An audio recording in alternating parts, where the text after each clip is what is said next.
When the minister comes out, give him your best countenance, your best smile, and let him know he's looking into the face of his brother and his sister and a supporter and a helper and a follower of his.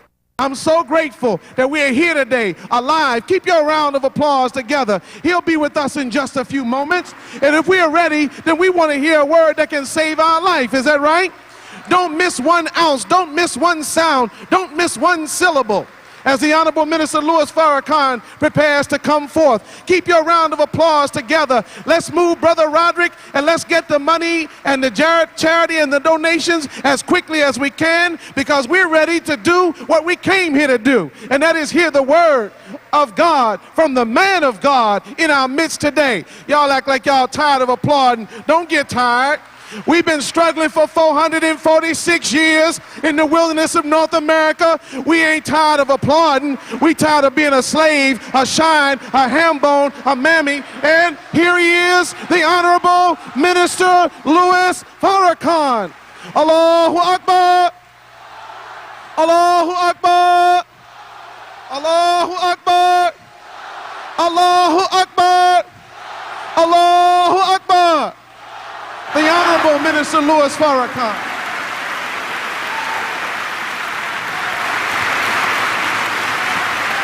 Thank you.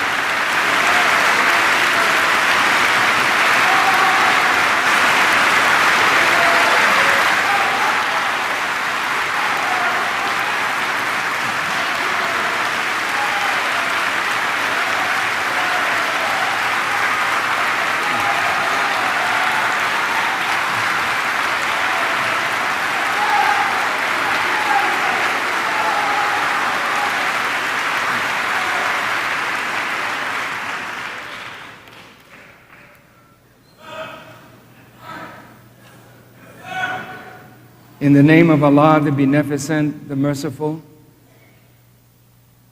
we give Him praise and thanks for His mercy to the human family.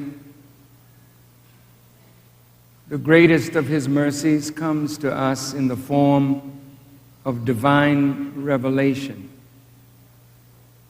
So we thank Him for Musa and the Torah. We thank Him for Isa, or Jesus, and the Gospel. We thank Him for Muhammad and the Quran. Peace be upon these worthy servants of Allah.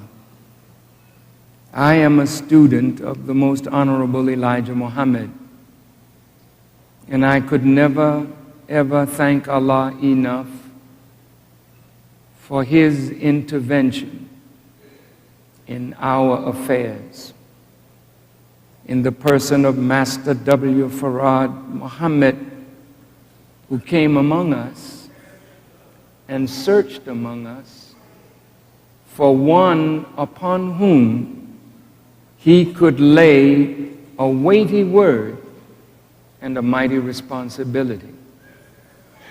That one that he found, and that one that he trained, and that one that he guided is the Honorable Elijah Muhammad. I greet all of you, my dear brothers and sisters, with the greeting words of peace. Assalamu alaikum. First, let me say how thankful I am to Allah for the privilege of being in your midst once again, and for all of those who showed concern for my son. I thank you for your telephone calls, your cards, your prayers. People called from all over the world. Allah must have something for that boy to do.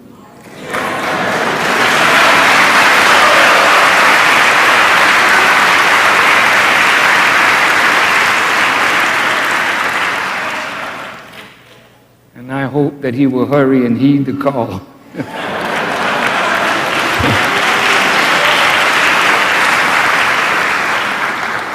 And help his father, because I really need help. and the best of health. This is a very brilliant young man. He's exceedingly, exceedingly smart. But I will just start my lecture today by saying that all of us have gifts from Allah. No human being is without a gift from the Creator. And our duty is to discover that gift and cultivate that gift and use that gift for the glory of Allah and the furtherance of humanity. The greater the gift,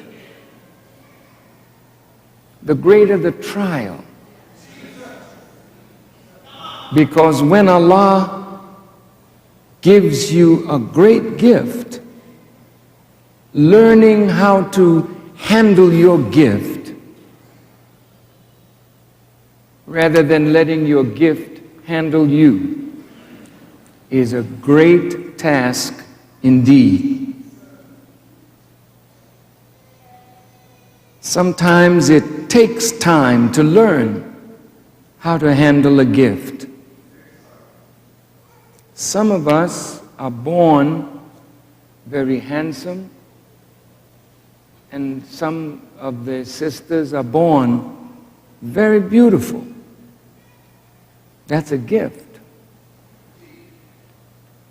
You must not let your gift handle you. Because handsome men and beautiful women in a world like this are tried severely, as well as very talented men and women, very especially gifted men and women. Our gift could become an albatross around our necks. The greatest of gifts is the gift of prophecy. When God raises a human being to that level that he's entrusted with the word of Allah, that gift puts the prophet or the messenger in a great period of trial, because the word is so powerful, it attracts people to you. You become like a magnet. Some people are good, some people not so good. Some people sincere, some people not so sincere. But that gift becomes your trial. Will you act by that gift in the manner that Allah requires, or will you allow the gift to spoil your character and make you unworthy of what you have received? So I thank Allah for allowing me to live long enough to see the greatness of Allah and the insignificance of myself. I'm going to say that again. I thank Allah that He's allowed me to live long enough to bear witness to the greatness of God and to bear witness also to the insignificance of myself. All of us are creatures of a mighty creator. And since the Quran teaches us that there is but one reality, and that is God Himself, then everything else is like an illusion. Today you see it, tomorrow it is gone. And I think of the great ones that have walked among us. that have served us mightily with their gifts. And there comes a time when the song ends and the music stops. Your part of it, or mine, stops. The great preachers, there's a time when the tongue goes silent. The great prophets, there's a time when the tongue goes silent. Because we are nothing more than servants of the true reality. So today, I came out because I believe Allah had something for me to say to you. I don't like to just come out to come out. I like to come out when He inspires me with something to say to you.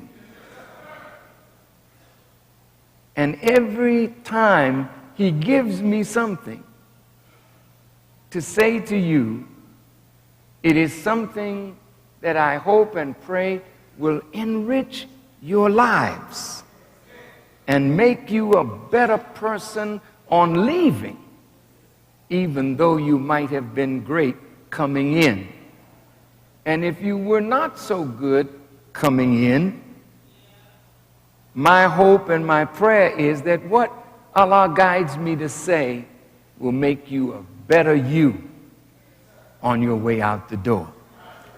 Now, brothers and sisters, the last time I was here, I was talking about this very elusive word that all of us speak, but very few of us understand. And that is this four-letter word called love. We always say it. To our mom, we say, "I love you, Mom." And she says, "I love you, son. I love you, daughter."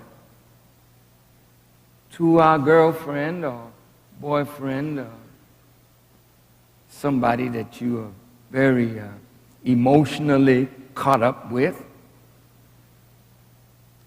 the sister wants to hear you say it. Well, say it. "I love you." And the brother's not too far off. He wants to hear it too. "I love you." And oh boy, those words inspire so much joy sometimes when we hear it. We are only hoping that the person that says it means it. But there has to be a yardstick by which we can measure whether they really know what they're talking about, or is this just a word that we're saying to seek some advantage? I love you. I love you. Well, love in that context is a verb. And in another context, love is a noun.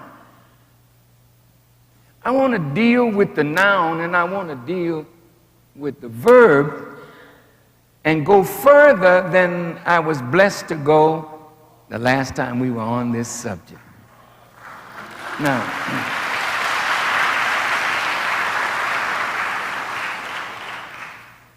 the Bible, the New Testament,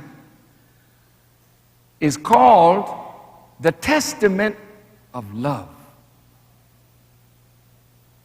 Because Jesus and the apostles talk so much about love. Loving God, as I said, with all your heart, soul, mind, and strength. And the second commandment is like unto it, love your neighbor as yourself. But then as we plumbed those words, we found out that maybe our love was quite tainted. Because you can't love me any more than you love yourself. You may say you do, but that's a lie. and we should not be lying. I love you more than I love myself.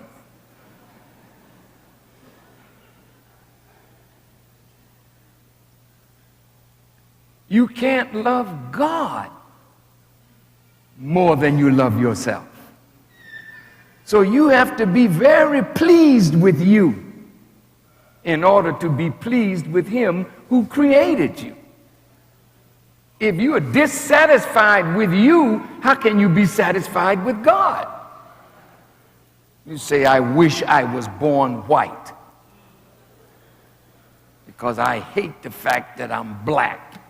Because black people catch so much strife in a world like this. Well, if you don't appreciate being black, how could you appreciate the Creator who created you black? You must have some anger toward Him and love your neighbor as yourself. Is this why there's so many drive-by shootings and accidental killings of our children? A little boy sitting in his living room drawing,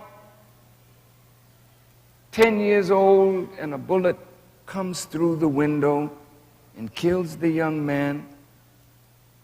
How could this love that Christians talk about so much be real if we don't show love for one another? So my thought was that maybe we're talking something that we just don't quite understand. So today, I'd like to try to give us some understanding of the word first. Can we use the blackboard for a minute, please? Or it's the whiteboard with black chalk. Now, when I was with the Honorable Elijah Muhammad, I used to talk about love all the time. And one day he just got tired of me. And in a stern voice he says, brother, what is the meaning of that word? And I gave him some silly definition that I got from Mr. Webster. And he showed me a little disgust and said, he said, oh, brother, that's not love.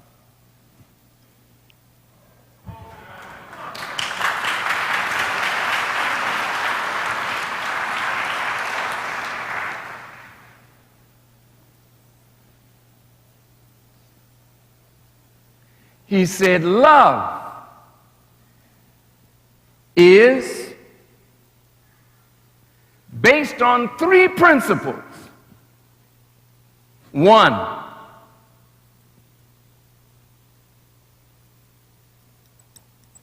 freedom. Two, justice.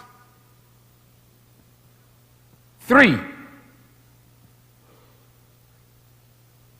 equality. He said these three principles are the principles that undergird love, and these three principles are the essential of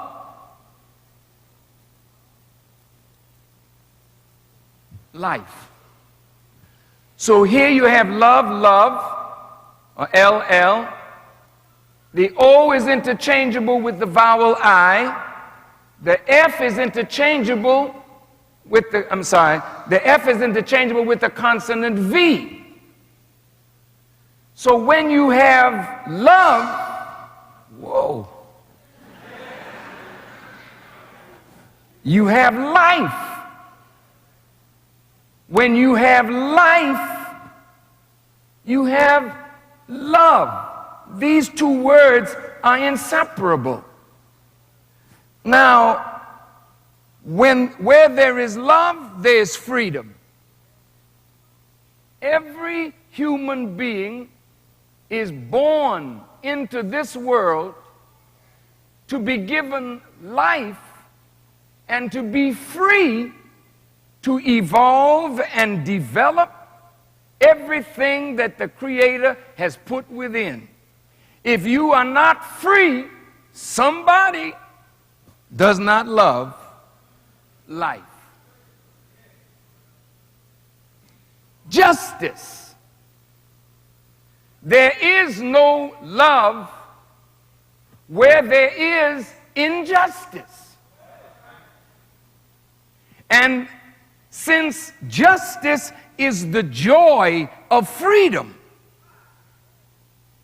then even if you're free to develop, but developing in a structure where there is injustice, then there is no joy even in being free when you have no justice. And without justice, you cannot justify your existence. Without freedom, you cannot justify your existence. Because the moment you can justify your existence, you become equal to everything that God has created. I want you to listen. Think with me, though. My mother carried me in her womb 9 months in a tiny house where I was evolving and developing by the grace and mercy of God. In the 9th month, when it was time for me to come forth, I had to be freed from the tiny womb that held me. When I came forth from my mother's body and the umbilical cord was cut, I had to be free to grow to maturity. And in order for me to grow to maturity, the essentials had to be there to cause my body to grow. That means food, clothing, shelter. Now, when I understood that when I came from my mother's womb, I was born to be free, then the next thing that I needed was justice.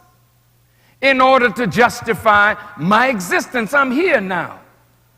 How do I and how do you justify being here? That's a good question. You justify being here by fulfilling the purpose for which you came here.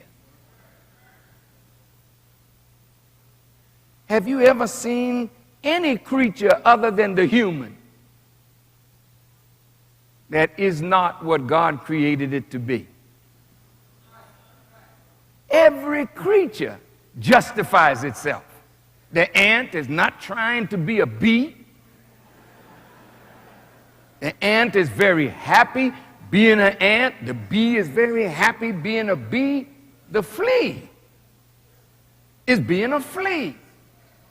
The sun is the sun, the moon, the stars, but what are we?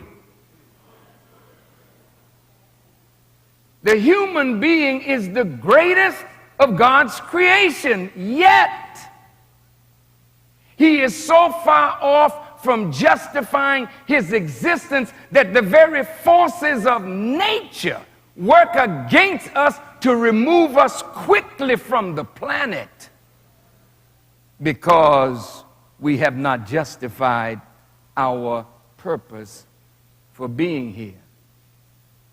Well, it seems to me that as I watch insect life, animal life, the life of birds and beasts, it seems to me that they're born instinctively knowing what they have to do to justify themselves. I have some geese on the farm, and we had 2 little goslings that came here a few weeks ago, and I watched them stick right close to their mom and walk right behind them, and I watched the geese get in a circle to protect the little goslings. I said, this is interesting.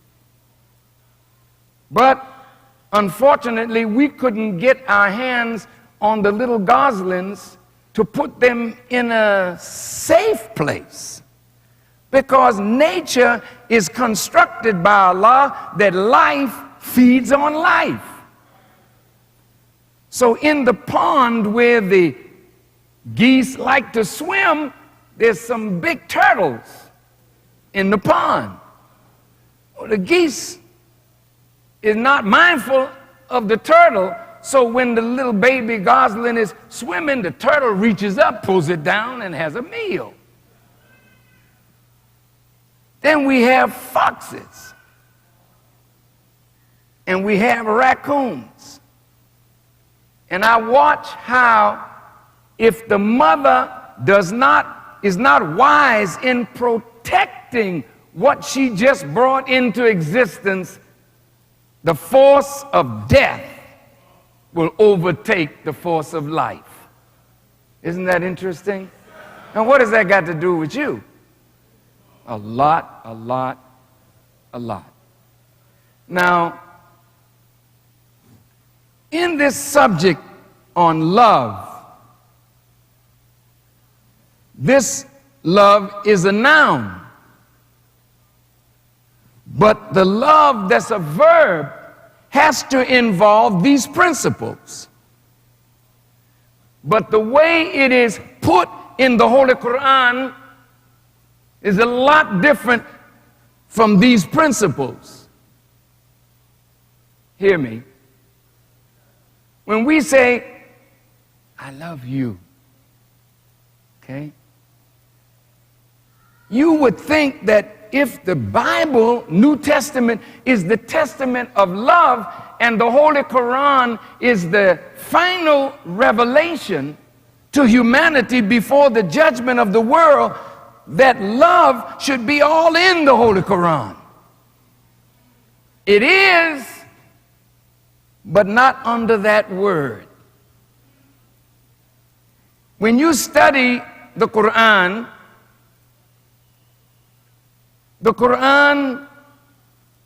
in the Maulana Muhammad Ali translation, the word love is mentioned approximately 47 times in the whole of the Holy Quran.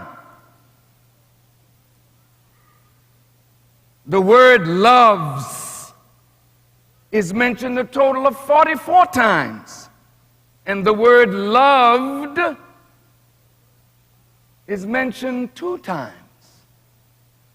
So how is this such an important principle? And it's not mentioned in the final revelation that God sent down in that name, love. But it's all throughout the book, but it's under a different name. And that name will help us to understand whether we do or do not love. And the word that I'm talking about is a word called duty. While the word love is mentioned 44 times, or 47 times, pardon me, the word duty is mentioned 190 times. So, then, how then can you say you love and be careless of a duty? I'll go back over here now. Now,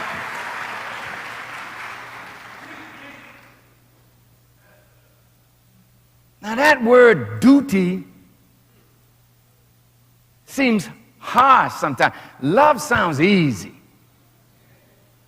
Duty sounds kind of rough, because The definition, this is according to Webster. I mean, sometimes he does a good job. Webster says, duty is an act or a course of action. Action. I love, I ain't doing nothing. So duty is a course of action that is required of one by position, social custom, law, or religion. Duty is an action required.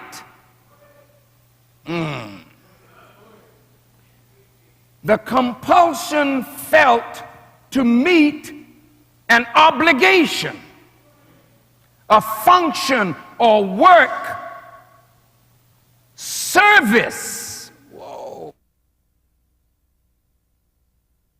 I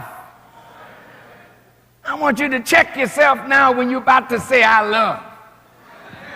Don't say it. I think we ought to shut up for a minute. And wait a minute, I don't know what I feel for you. I'm going to check myself out before I say the word again. Because I've been saying it and you've been angry with me all the time. And I keep wondering why I keep saying I love you and she's upset. I love you, darling. And you think that that's supposed to make her respond properly.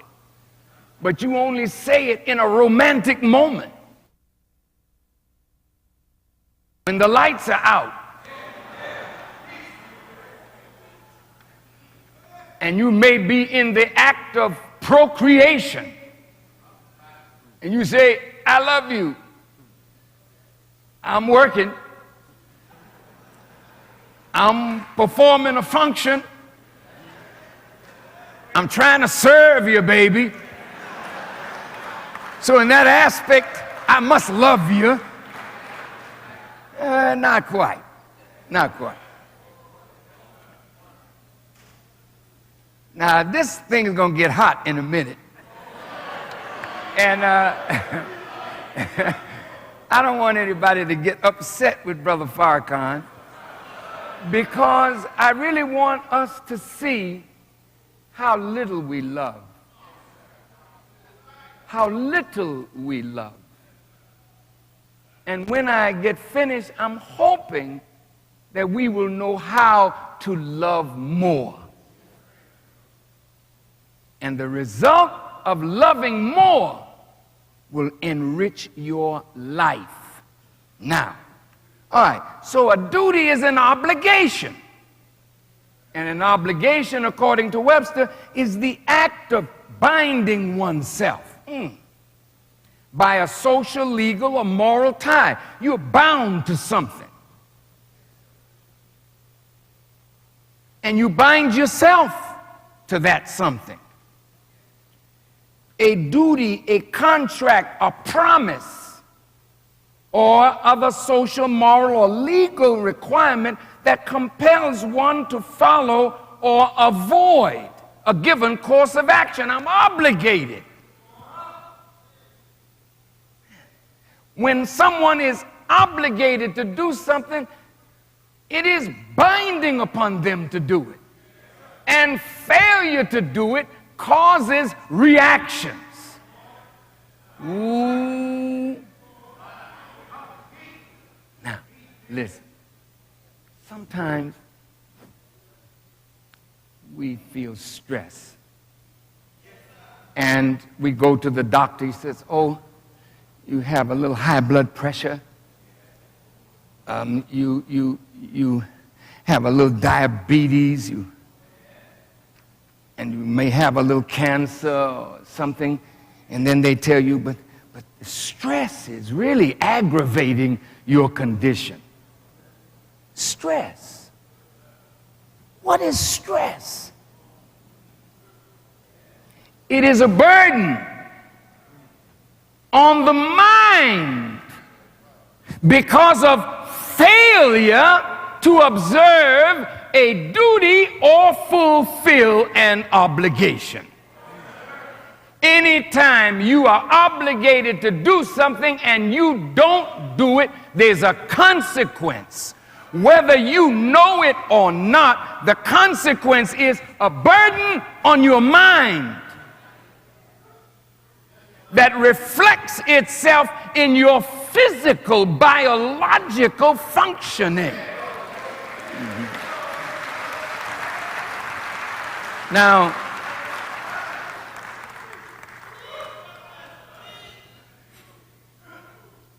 that's why I came out today, because Allah gave me something to say to me, because I'm learning too. As I teach you, it's not that I'm, so grand that I'm not learning as I teach. As the word goes out, I get it, and then I look at it and say, ooh, I got some work to do.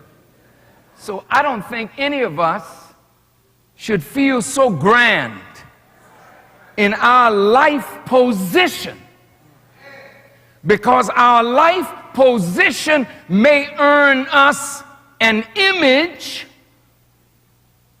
that we are far away from in reality, because of failure of duty and obligation. So your blood pressure is all up because the rent is due. Stress because you went on the gambling boat.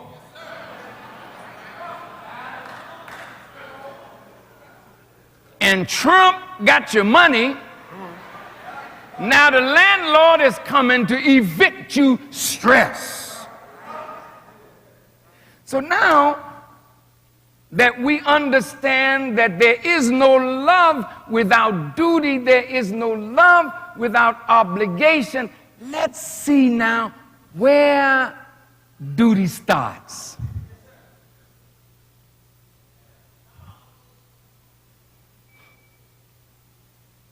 In the 4th surah of the Holy Quran,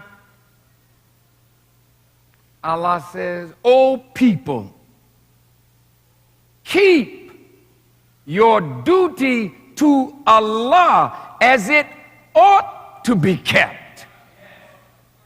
Boy, now that appears over and over and over again, and when you keep your duty, it is demonstrative of your love. Let me read you something.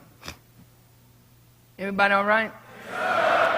Yeah, see, you look like you're thinking. Look at this from the Quran.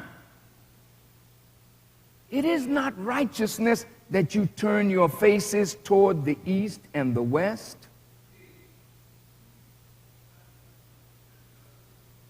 Righteous is the one who believes in Allah and the last day and the angels and the book and the prophet, and gives away wealth out of love for him to the near of kin and the orphans and the needy and the wayfarer and to those who ask, and to set a slave free, and keeps up prayer and pays the poor rate, and the performance of their promise when they make a promise, and the patient in distress and affliction and in the time of conflict. These are they who are truthful, and these are they who keep their duty.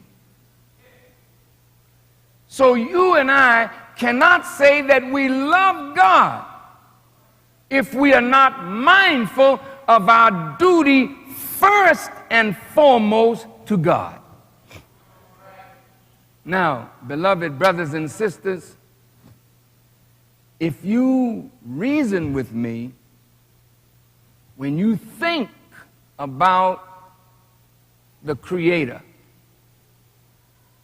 and what He has given us, how we are blessed, to think about our being formed in the darkness of our mother's wombs, in God is there His intelligence in the life germ and the ovum, giving us brains to think. That's a heavy gift.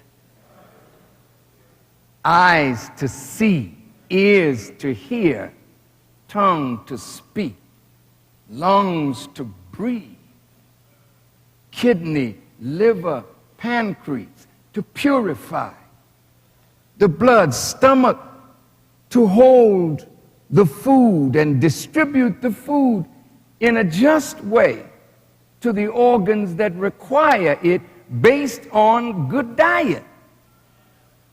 The intestines, the skeletal function, the muscular function, the nervous system. These are wonderful gifts that are matchless. You like people who give you gifts, right? You give deference to somebody who gives you a gift. Somebody buy you a beautiful Rolls Royce. You say, whoa, they really love me. So, how do you act? Oh man, that's my man.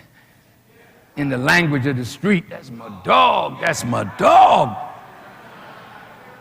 Gave me a great automobile. He gave me this, he gave me that.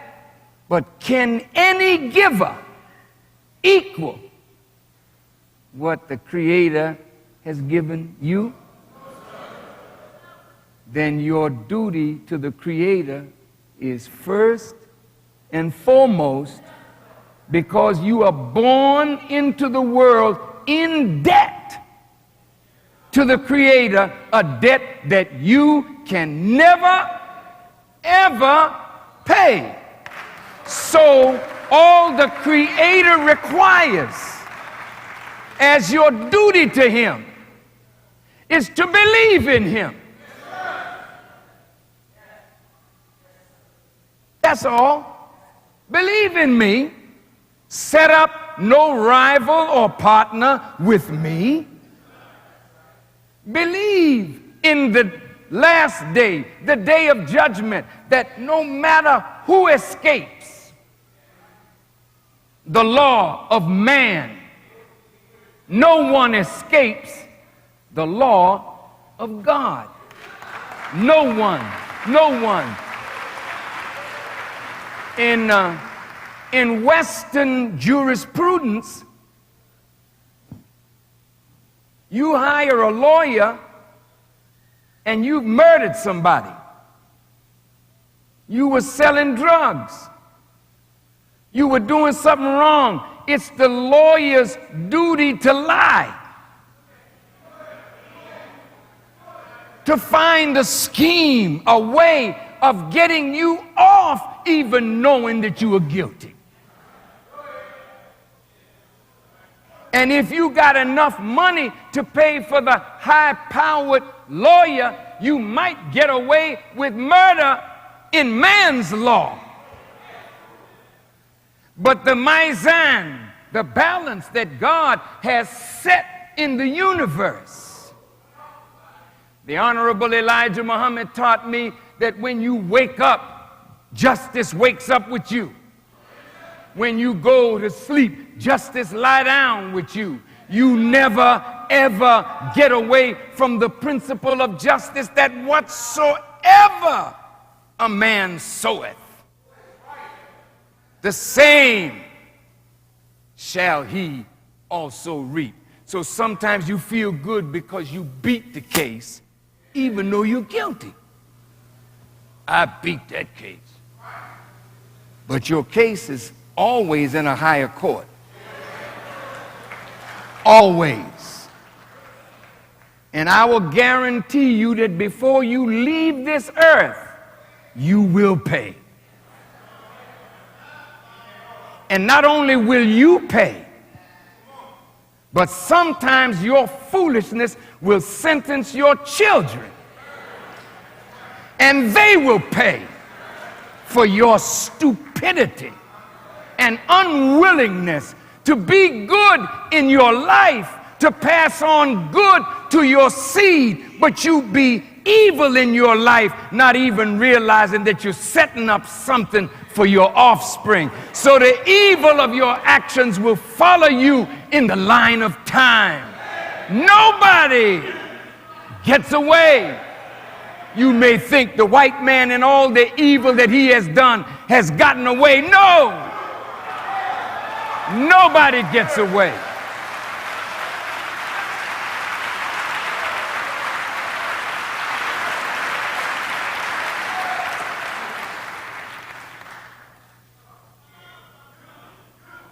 And you may think that we have gotten away with our foolishness. But only the mercy of Allah will keep from us the weight of the consequences of our actions and our failure to live up to what we are obligated to do to justify our presence. Now, I think I would like to start with duty to God.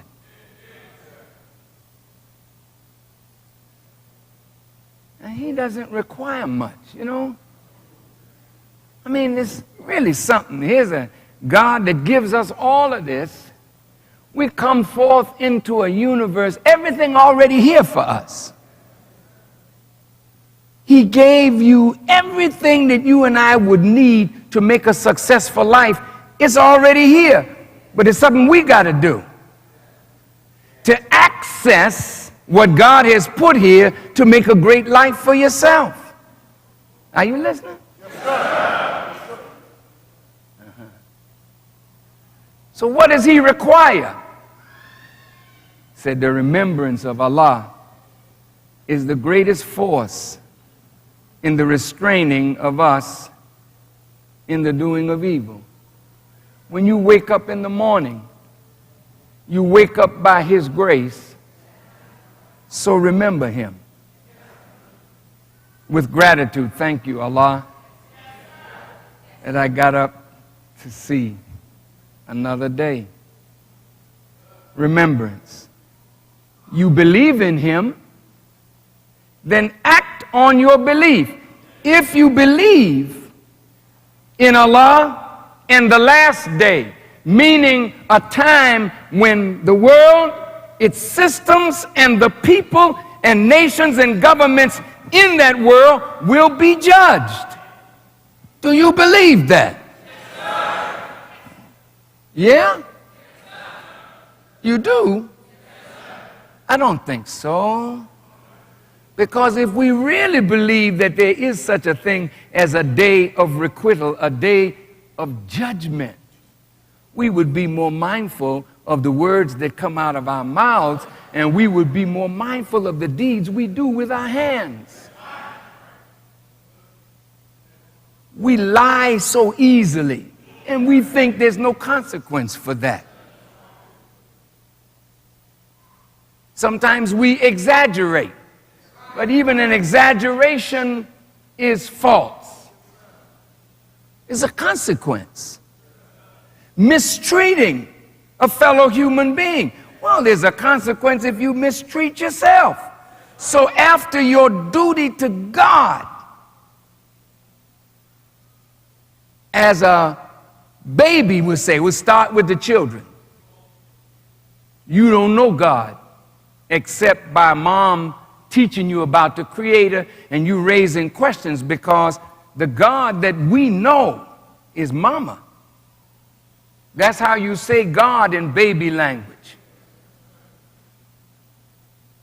Right? If you want to petition God, you say, "Oh Allah, oh God, Ya Allah." Right? When you're a baby, you don't petition Allah. You say, "Ma, Mama, Dada." Why are you calling on them? Because they are here with a duty to suffice your need. Oh boy. So look, Mom, you're not just a mother because you had sex with a man and you had a child. Once you have a child, you have a moral obligation that's binding on you to perform your duty to what you brought into this world. That you brought into this world has needs that have to be met, and it is the duty of a mother, the duty of a father to meet the obligation. And if you don't meet that obligation, stress builds up in the family. And stress builds up in your head. And later in life, your children will remind you of your failure. They'll come against you because you failed in your duty. As you mature, brothers, you can't say you love Allah and don't love yourself enough to perform the duty that is required to yourself. Oh, okay, now what is the duty that I'm required to do? Well, we already know what our duty is to God, but you also have a duty to yourself. Well, what is my duty to myself? Well, I'm a human. And I'm made in the image and the likeness of God, according to the Bible. And according to the Quran, I am the vicegerent of God. I am responsible for God's work on earth. Yes. I got a duty to myself. He introduces himself to us in the Quran. Alif Lam Mim. And some of the scholars translated, although this is not an accurate translation of these letters, they say it means, I, Allah, am the best knower. Well, then how can you be a servant of God and not be a seeker after knowledge? Come on now. I'm not saying that you should spend your time looking at how the world turns.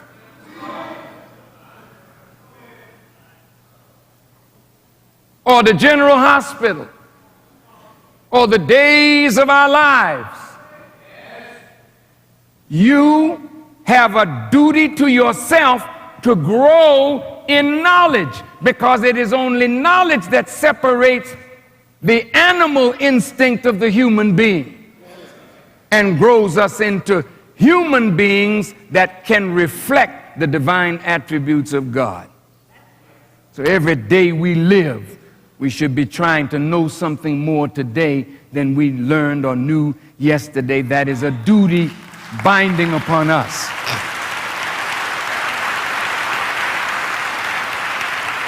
So whether you go to school or not, the Quran was revealed to Prophet Muhammad, and the words were Iqra, read. And I noticed the word read came before the word pray. Because the more you read and know about Allah and your relationship to Allah, the more dutiful you will be toward Allah and toward yourself. Am I making sense? Okay, let's go a step further. This is a beautiful body that he gave us. This is a magnificent construction, isn't it? What is your duty to yourself? Your duty is not to hang out in Wendy's, McDonald's, Burger King, Popeye, Church's Chicken.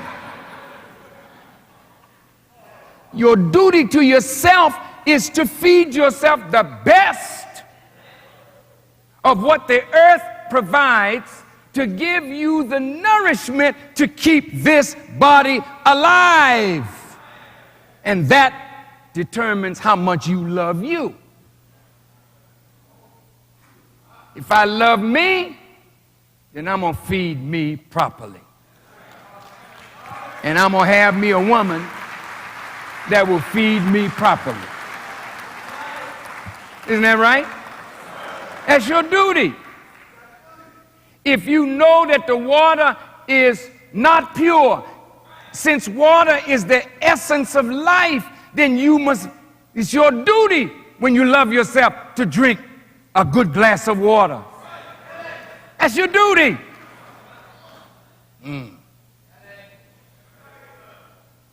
Take care of yourself. And you want to smoke. That's not a duty. But they have it so that it binds itself to you as though it is a duty, so you wake up in the morning looking for a cigarette. Rather than looking for God or looking for some good food, you wake up, I got to have my cigarette. So the enemy has bound you to something that is against your life. And you're going to talk about, I love myself, and I love you, baby, like I love myself, but I'm killing myself every day. So hell, don't be surprised when I kill you.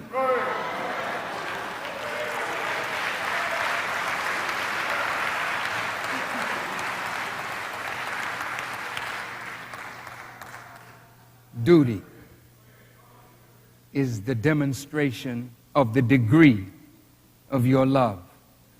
The greater your sense of duty, the greater your love for that which you have bound yourself to by duty. I would like to be a true lover of God. That's the greatest thing that I could aspire to in life, is to be a true lover of Him who has given me everything. So then I must be mindful of my duty to Him. Because the greater I am in duty and service to God, I'm demonstrating my love for Him. The greater I am in my duty to myself, I'm proving that I love myself. Now, here I am. I'm getting fatter by the minute. My stomach is hanging down on my kneecaps. My ankles are swollen. My eyes are red and yellow with a tinge of green in it. But I love you, baby. Don't you trust that? You take one good look at that brother and you say, hey, wait a minute. How is your stomach all over your knee? Well, wait just a minute. What's wrong with my stomach being over my knee? It's you don't love yourself enough to take care of this. Well, what you mean? You're supposed to exercise if you love yourself. Uh-oh. What kind of walking did you do? What kind of exercise did you do? Did you get on a bicycle? Did you do something physical to keep this physical anatomy in good working condition? You didn't do that. Oh, I'm very busy. I'm too busy. I'm very busy. I'm a doctor. I got a lot of patients, man. I ain't got no time for that. I'm a teacher. I got to study, get my lesson plans out and everything. I ain't got no time for no exercise. Well, you got time to die. So just as you got enough medical science to be a good doctor, it's the big one. You out of here with a heart attack because you didn't love yourself enough to do good to yourself.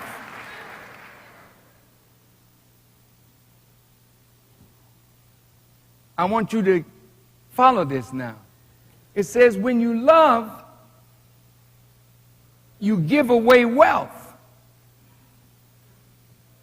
Out of love. That's stop. You can't love and be niggardly at the same time. I'm not cussing. I'm not calling us niggers.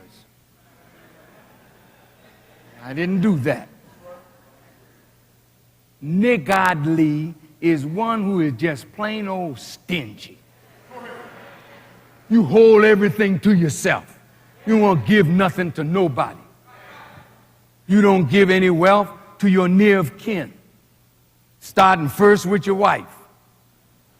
Oh, hell no, she works. I ain't giving nothing to her. In fact, I can't wait for Friday to come when she can bring the money home to me. Oh, that's stressful, brother. That's a lot of stress when a woman got to take care of a man, man. That's why you got diabetes and high blood pressure. You about to have a heart attack, man.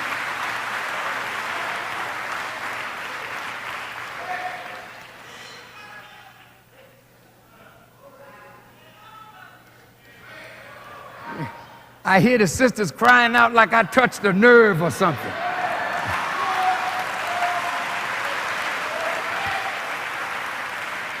Now look, brothers, we're talking about duty now.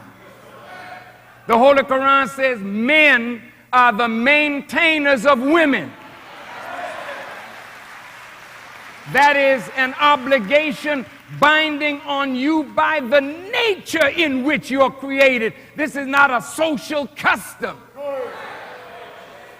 This is not a law of man. This is a law ingrained in the nature of your creation, that every man is created by God to be the maintainer of a woman, not to be a bloodsucker of the life of women.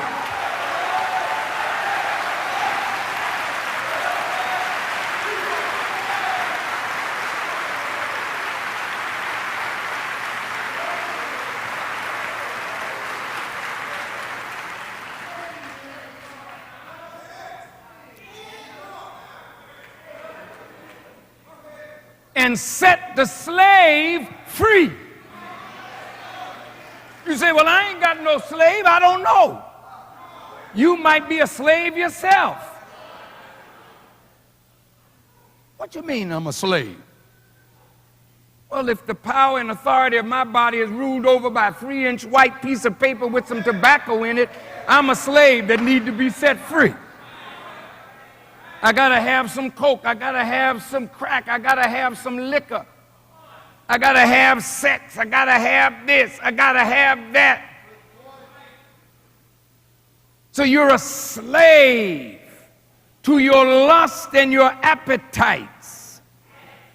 But if you are a dutiful person, you set yourself free.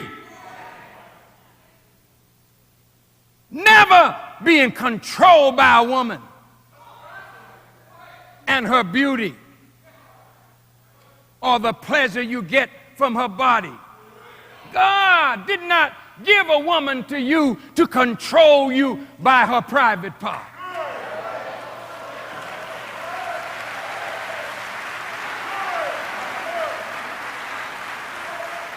And God did not give you to her to try to control her by your private part. And any woman that allows that is a woman that needs to be set free. She's a slave.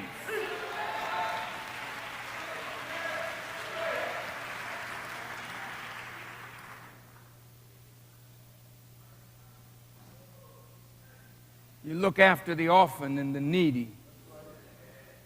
I know you don't have a lot of money, brothers and sisters, to give away.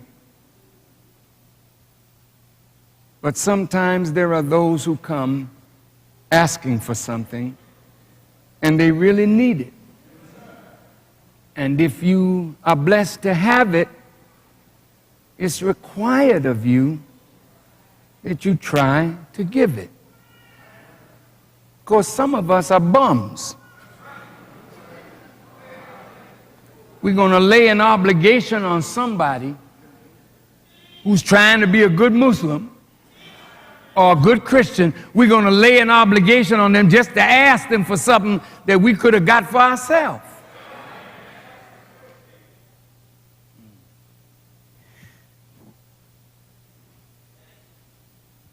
Keeping up prayer, paying the poor rate, but your duty to yourself is to perform after your promise. And look, brothers, it's not worthy, sisters, of you to make a debt where you promise to pay and then you use every trick that you can to get out of paying a just debt.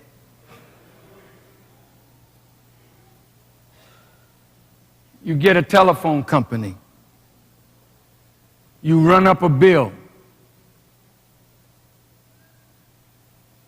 You let that telephone company shut off your phone, then you go get Sprint.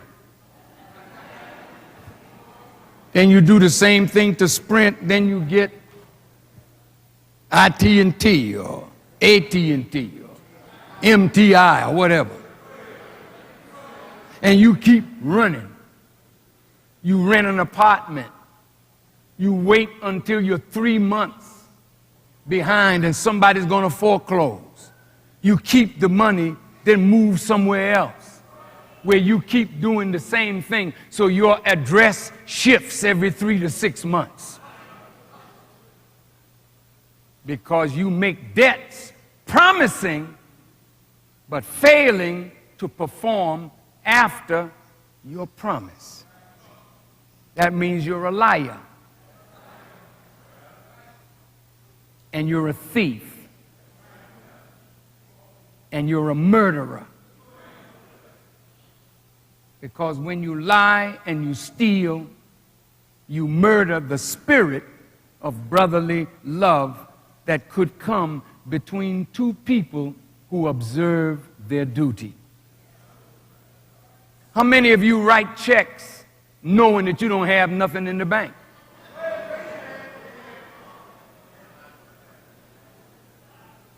Hoping, you know. Keep hope alive, my brother Jesse says. And you're keeping hope alive by writing a bad check, hoping that something will come in. The creditor calls you, it's in the mail. Yes, I just put it in this morning. Yes. You're lying and you're stealing. And what you're doing, you're breaking a relationship because of a failure in duty. But what's happening to your head is stress. It's very stressful to not pay your rent, knowing that you could be put out in the street. It's very stressful when you get one of those notices that I'm going to cut your lights off, your gas off, your phone off. Sometimes it's not that you're lying, bad times come. But when bad times come, don't run from the person that you owe. When bad times come, go to them and tell them bad times have come. You look at my record, I've always tried to pay you, but I lost my job and I don't have it. Could you be patient with me? And I promise you I will catch up. That's an honorable thing to do. I bought a Cadillac once, and I was in bad shape financially, and I was 3 months behind, and they threatened me they were going to come and take my car. So I went to the office. I said, sir, I'm not a thief. I've fallen on hard times. And I'd like you to be patient with me, and I will pay you exactly what I owe you. The man was nasty. Well, I'm sorry, Mr. Farrakhan. We're going to come get your car. I said, well, I tell you what. You come up on my property,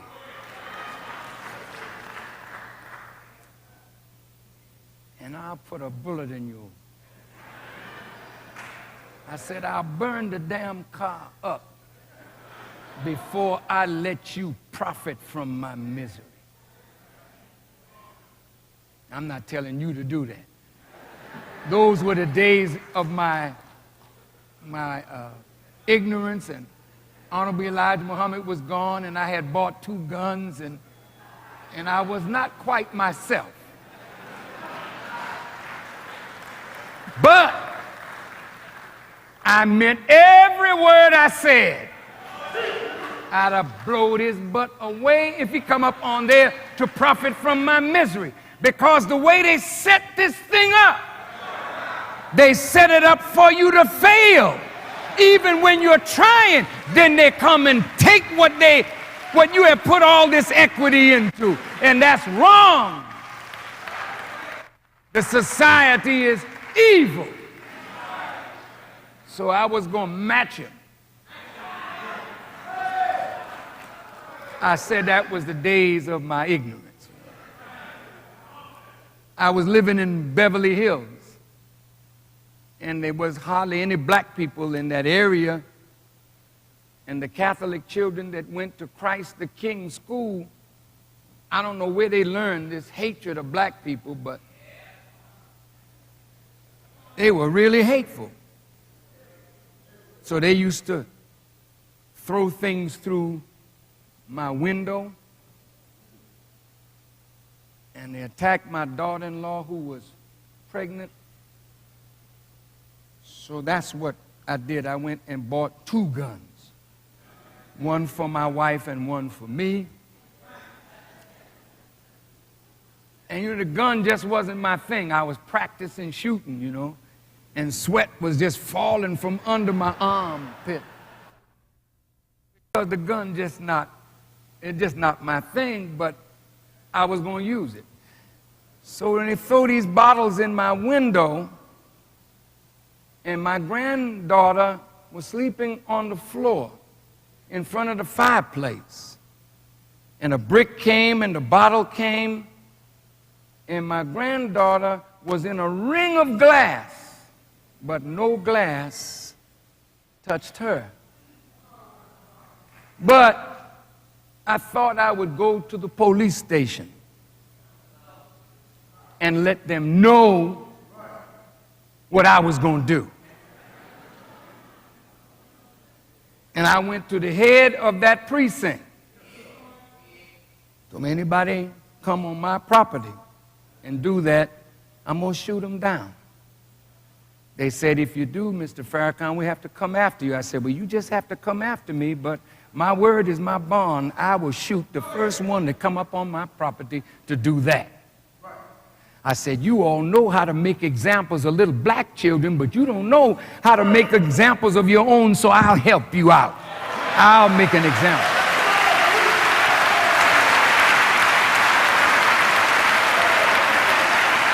Now, these were the days of my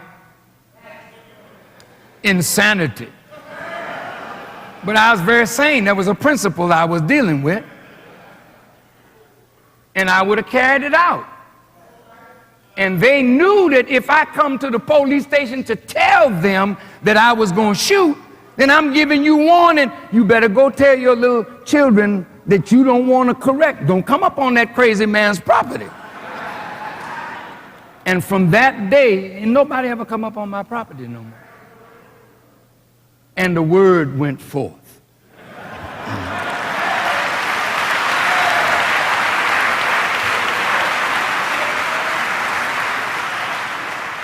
But the word I'm saying to you and me is, if you really want good relationships with people, your word has to mean something. Don't ever write a check and you don't have no money. Tell the person, I'm not able to do it right now, but within a week or two, I believe I'll be able to do it. But I don't wish to lie to you and tell you it's in the mail or write you a bad check. I have never written a bad check in my life.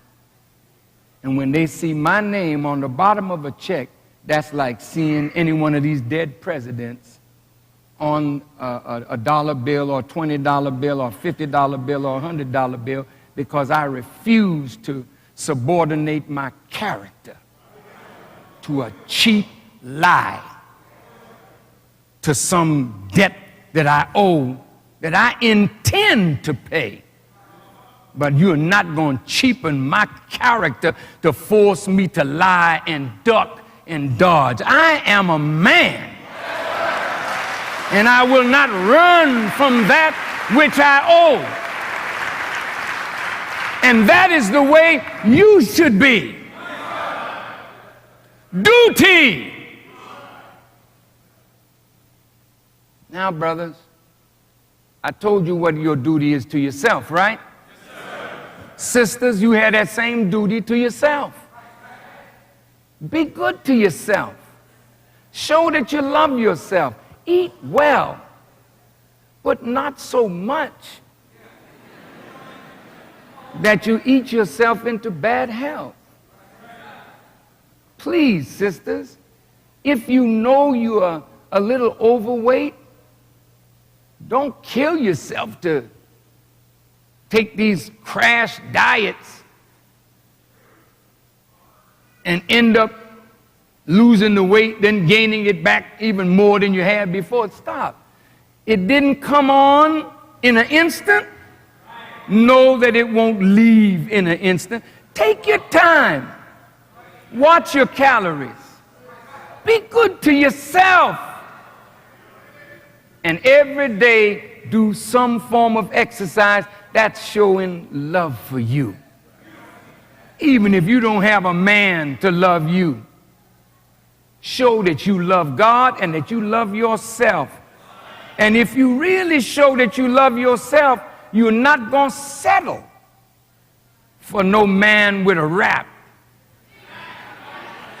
that can't follow through. Do you follow me, sisters? You owe this to yourself. All right, now it's time to get married. Okay? Brothers, we should be getting married.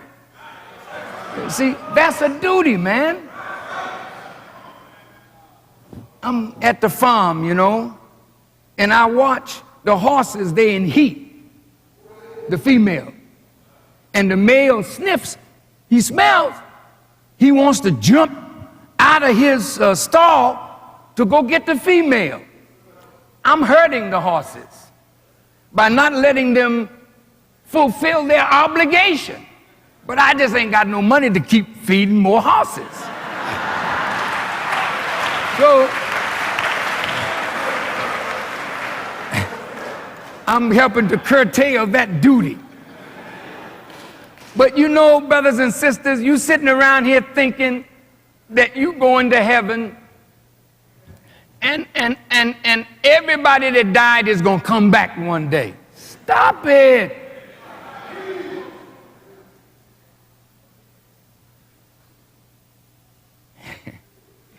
Look. Excuse me for leaning over, but it's just a fireside chat. But look. This earth been here for billions of years, even trillions of years, as the Honorable Elijah Muhammad taught us. And you have human beings coming up out of the earth and going back in the earth, coming up out of the earth, going back in the earth. You got 6 billion people on the earth right now, and they're saying that the earth is overpopulated. So they tell the Chinese, you can only have one child. If you have more than one, you're penalized. because they're already 1,250,000,000 Chinese, and they don't have enough space. So the more they have babies, then they got to seek somebody else's space. That leads to war. Imagine if all the human beings that died came back.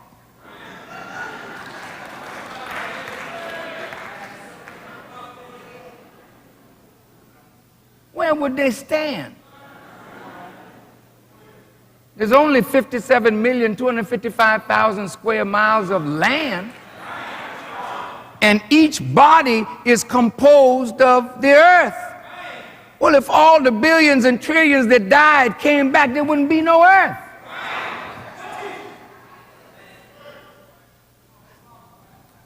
This is why the grass is male and female. God created everything in pairs. Why? Because if it does not reproduce itself, the species dies.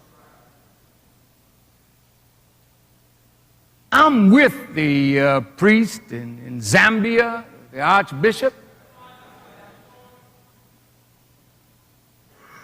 Reverend Moon gave him a wife, and he's a Catholic. And he accepted this Korean woman. Now he's with the Pope, and the Pope is telling him, look, this ain't, you wrong. If you don't get this woman up, we're throwing you out of the church. I would say, let him throw you out, brother. How in the hell can a man who don't know nothing about a woman talk to me? How can he tell me about life? And he never had no woman. He took a vow of celibacy. Show me in the Quran or in the Bible where God has ever required any human being to be celibate. Hell no. Go get you a woman.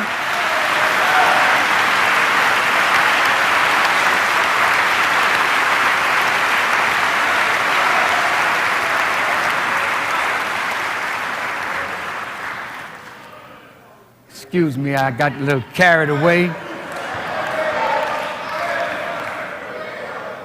But I think there will be revolt in the church, because these priests should not have to be guilty of fondling little boys and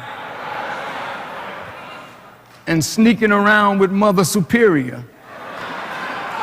I'm not trying to be vile or vulgar, but that is something that came from the papacy, but not from God.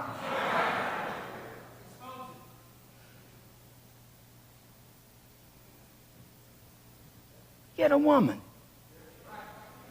Oh yeah, I got one, brother. I may have 2, 3, 4. Wait.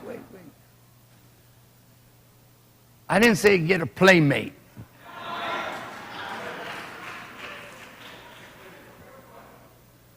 A woman is not a plaything. And you should have more self-respect than to allow yourself to be a plaything for any man that can't do nothing for you. He's already married and he's promising you. Well, check out how he's treating wife number 1. Then you got an idea of what your lot will be like.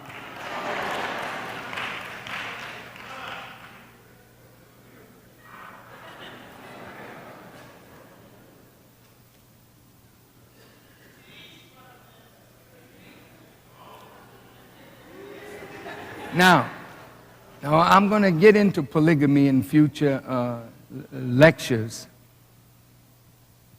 because some of us like that lifestyle, and it has advantages, but it has great disadvantages as well. And that's not something to play with. That's something that is very, very serious. And God allowed it for a purpose, but he also said one is better for you if you but knew. Did you ever read that in the Holy Quran? Now, Allah is the best knower. And he telling you, one is better now, Chief. If you but knew, but hang around in it, you find out what is better. But there's a purpose for it. And devoid of that purpose, it has no place with us. I'll go into that at another time, but I just thought I would drop that out for us to think on. Now, let me talk about marriage. You know, there's a lot of this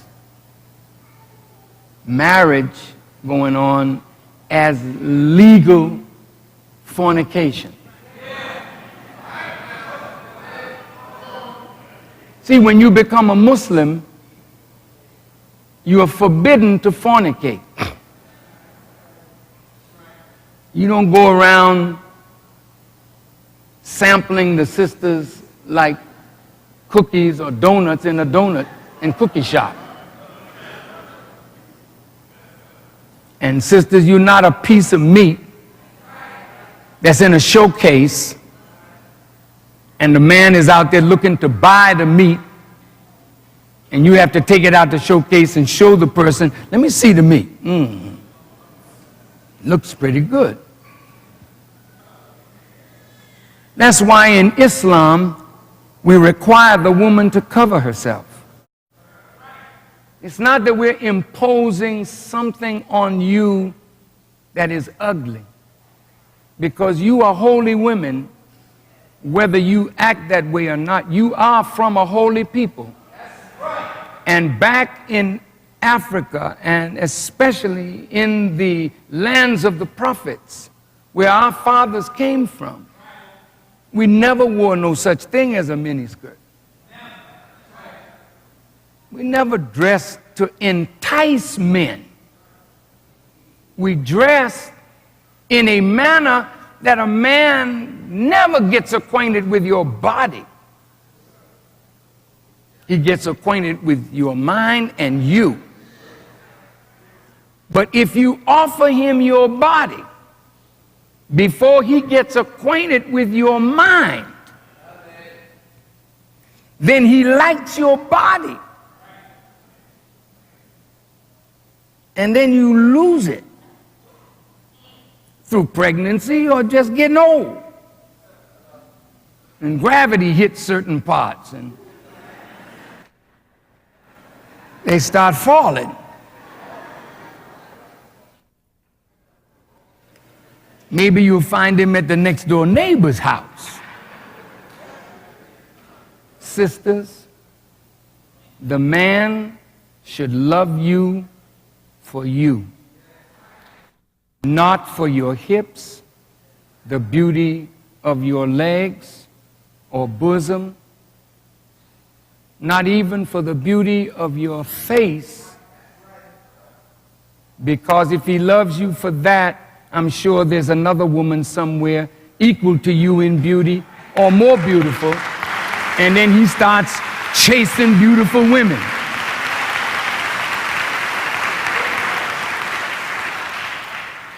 Now, I'm learning that there's an awful lot of divorce in the nation. Not only the large nation called America, but the little nation that was supposed to be an example, the nation of Islam.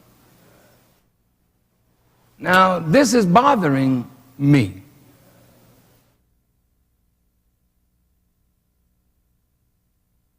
We go through all this fanfare at a wedding day. Spend all this money. Feed a bunch of people that don't even like you.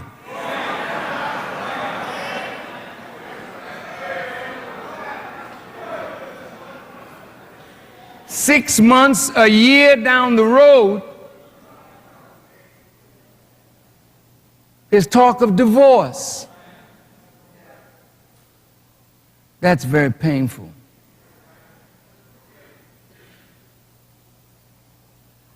So I'm going to punish those who are not serious about their word.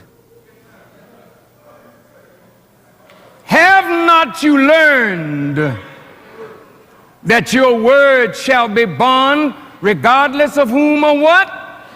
Yes, my word is bond, and bond is life. And I will give my life before my word shall fail. You give your word to God in the presence of your families and friends, and a few months down the road, you saw something in her or she saw something in you, and now you're before a judge, and there's babies in the family here that are ill affected by the stupidity of our actions. Marriage is sacred. It is not to be played with. So if you're not sure of the man, don't get involved. That's why they call it courtship. Courtship.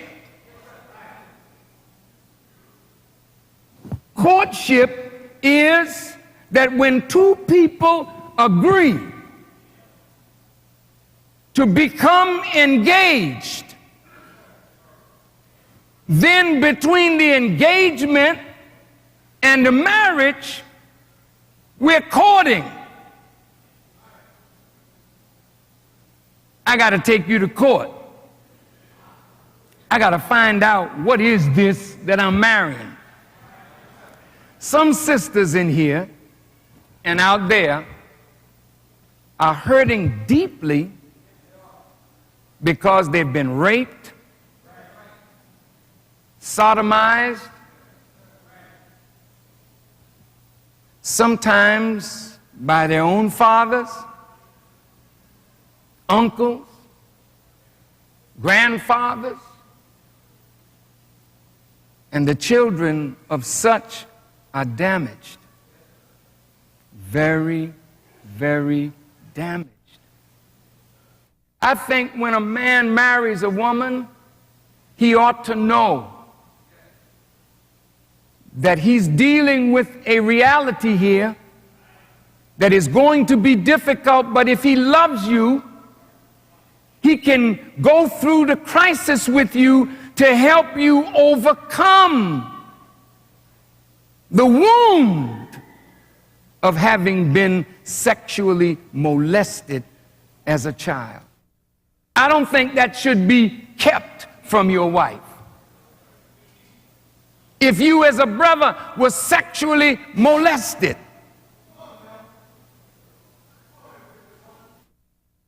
you should say something to the girl.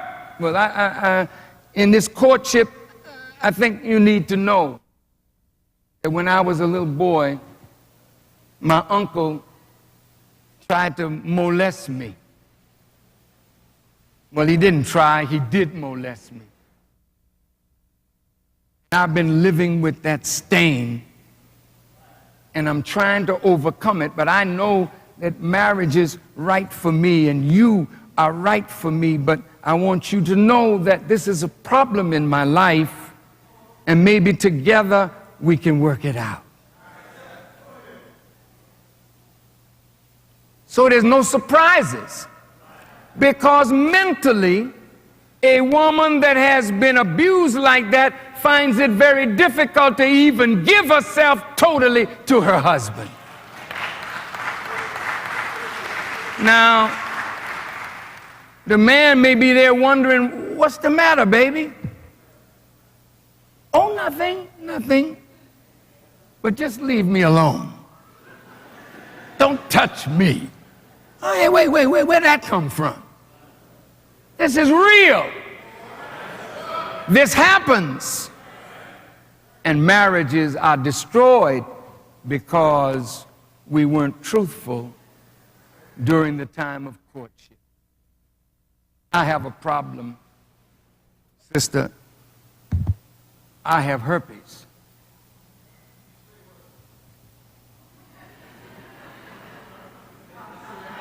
I have a problem, sister. I'm HIV. Why you don't want to tell her? There was a brother in here that married a sister. He didn't tell her that he had herpes. She ends up with herpes.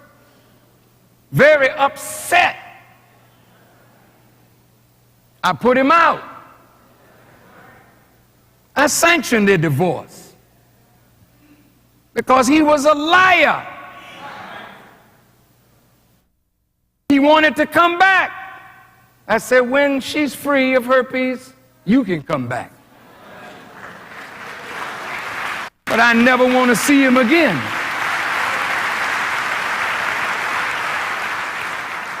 They're sending people into the nation with these kinds of afflictions to ruin the nation of Islam.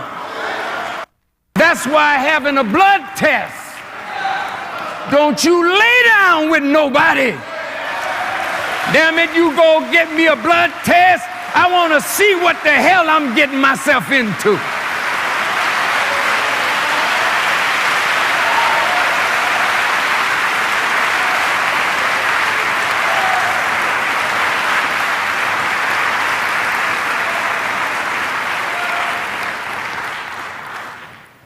Well,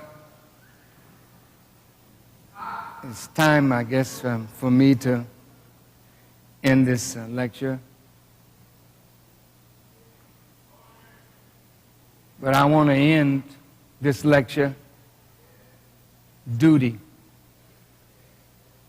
of a man to a woman.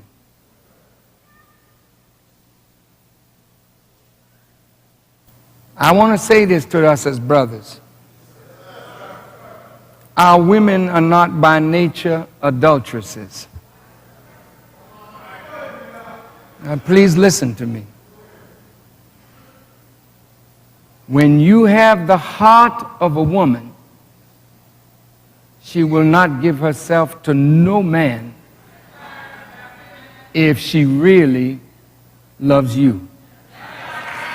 I don't care if he's as handsome as the handsomest man in the world, and your face as her husband looks like 10 miles of bad road.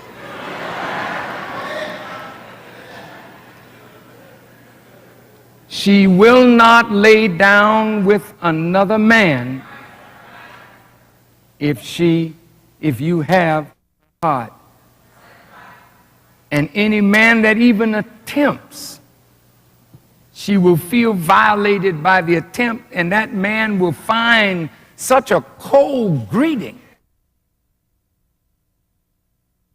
that he could never get hot behind that coldness.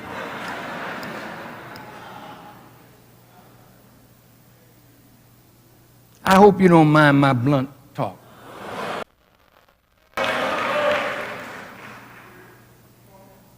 But what makes adultery is our failure in our duty. And I want to start with the man first.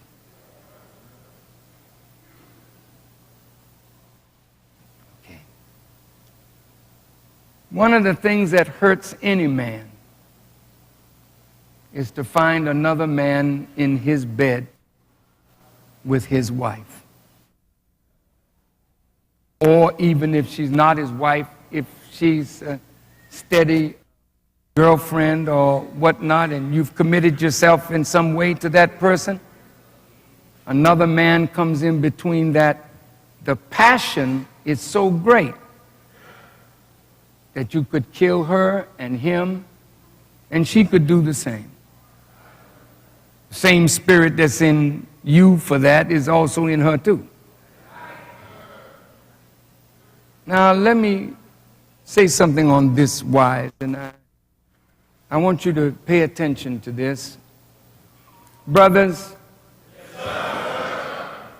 the Holy Quran is a book that guides us into the nature of things, not surface knowledge, the nature. In the nature of a man, he is to be the maintainer of women. Here's a mosque. It's ours.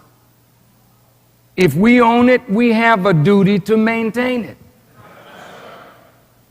You have to be watchful over the house, that if a crack develops, where is the water coming in? Well, we have to go fix that right away. If the boiler goes out, if the lights go out, maintaining what you have shows your love for it, your respect for it, because you have a duty by it. After you buy the property, your duty is to keep it up.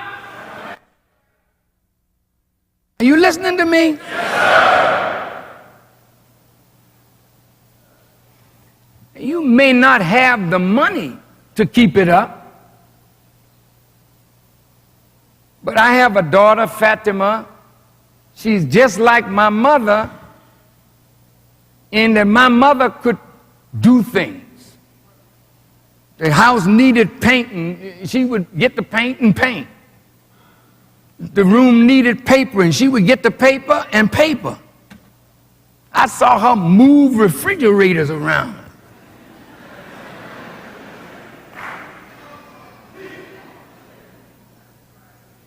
So if you don't have money to hire somebody, you have to learn how to do it yourself, but maintenance is a part of your obligation. And when you fail in your obligation and you start looking at leaks coming in the roof, the heat not acting right, that's stress, because you failed in your obligation to the property that you just purchased. When you have a woman, are you listening now? I don't care how pretty she is. She represents responsibility, brother. If you don't want no responsibility, don't look over here. Keep your eyes straight ahead.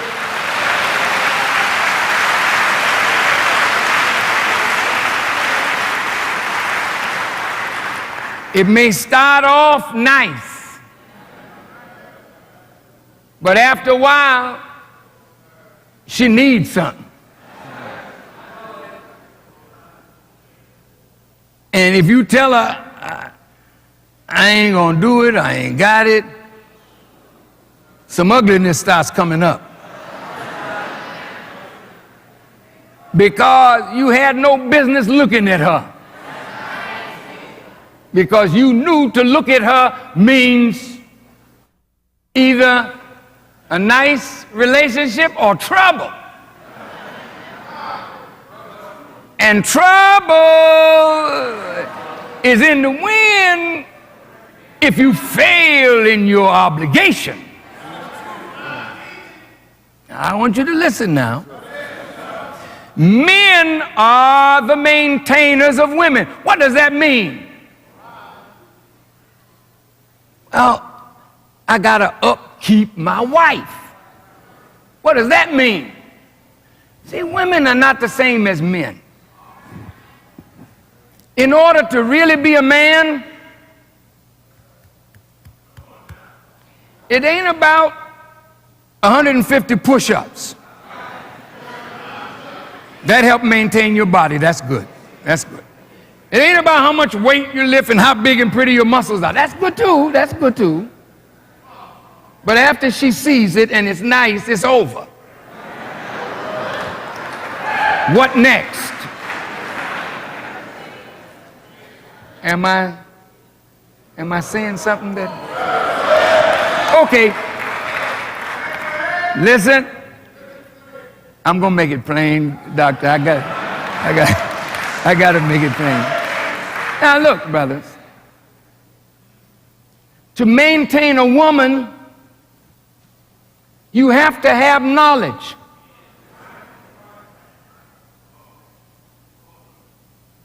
Because sometimes she may act emotionally out of insecurity. And if you don't have the knowledge of how to upkeep her head as well as her heart as maintenance, you could be a good provider. You work hard and you bring your money home, but there are times when money can't solve human needs and problems that a man of wisdom who is not emotionally torn apart because the woman in his life is lashing at him for failure to observe duty.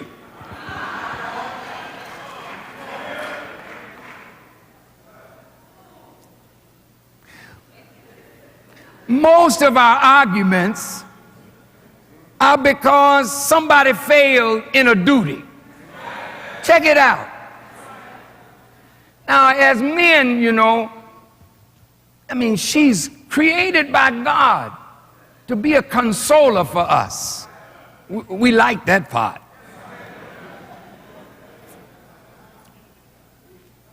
She is supposed to give us peace and quiet of mind. But she can give you the very opposite.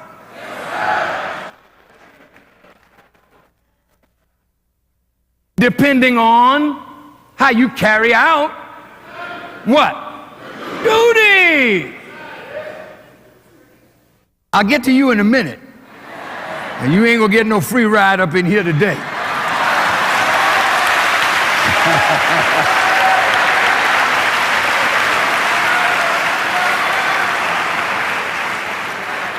But I'm gonna start with us because that's where it starts. It starts with men. And each one of you have the capacity to be a great man. Each one of you have that capacity, and you must never think that the task is bigger than the way Allah made you. He made you and me by nature to be her maintainers, but there's something we got to do. Now, in order for me to maintain a creature, I got to know the nature of what I'm maintaining. You can't maintain a house without blueprints.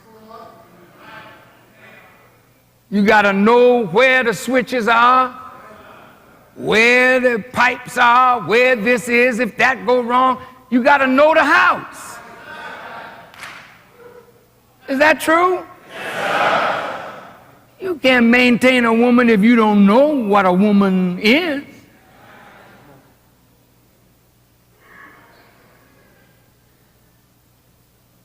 Her nature is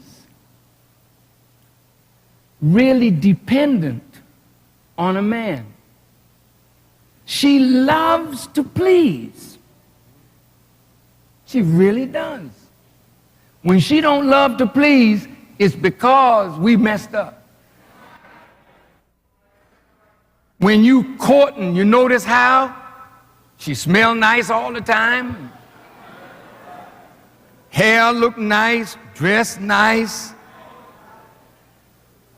She wants you to fall in love with her. She wants to please you.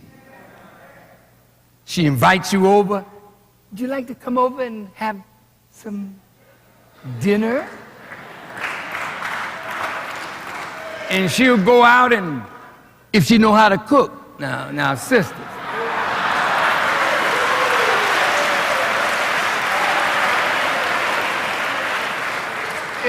Look, I ain't marrying no woman that's marrying me to Sally Fields or what the woman name, or Burger somebody, or don't do that to me. throw some food in a microwave and throw it at me like I'm a dog. I got to sit down and eat that kind of crap? Hell no. Sister, I'm sorry. I don't care what you know. You can call yourself doctor, you can call yourself lawyer, you can call yourself accountant, you can call yourself physical therapist. I don't give a damn what you call yourself. If you don't know how to keep a man and keep a home, you're going to be a sad woman with your doctor self and your lawyer self.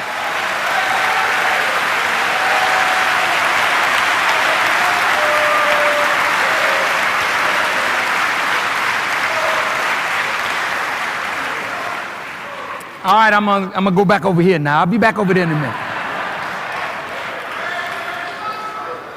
We're just talking about love now and duty. And duty. To maintain a woman, what does it take? Yeah, it does take money now. If you don't have any money, brother, you need to forget her.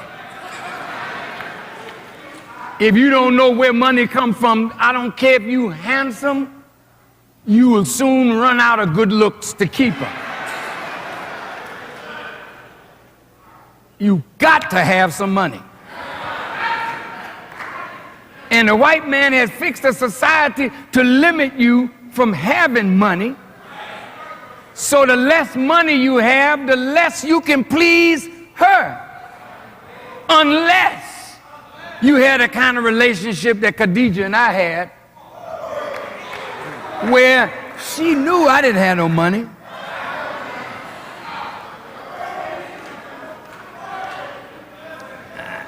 I didn't have no bank book. I didn't have no money, but I had a will to work to take care of her and my children. So she knew that I was a man of integrity because she had money. She worked. You know, little girls, they get these jobs in these little factories doing this and that. I didn't have that. I'd go out and win talent show, get $10 here, $15 here, and my mother would take 10 if it was 15 and give me 5. If I won $10, she would take 7 and give me 3. So when I went out with Khadijah, I may have had just $3. Khadijah may have had $15 in her pocket, but I never let her spend a dime of her money on me. No, sir.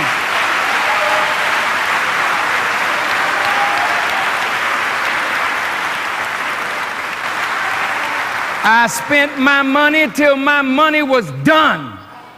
And when my money was done, I would never let her do nothing for me. She wanted to, but I had to maintain my self-respect as a young man. I'm telling you, this is my thinking at 16 years of age. No woman takes care of me.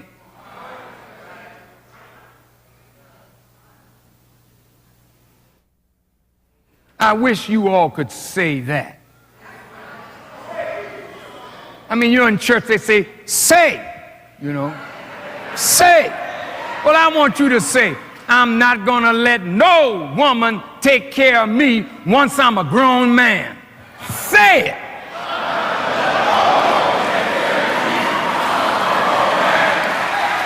Some of you living on your mama and you 30 years old.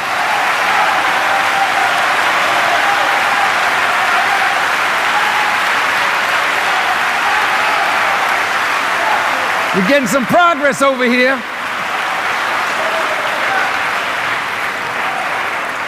But when the clapping is done, we want to see what we do.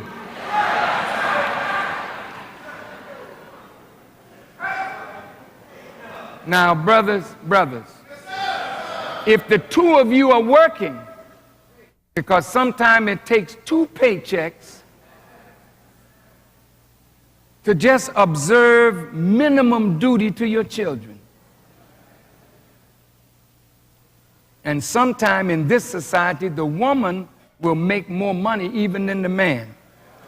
And the enemy does this to give her a rise over you.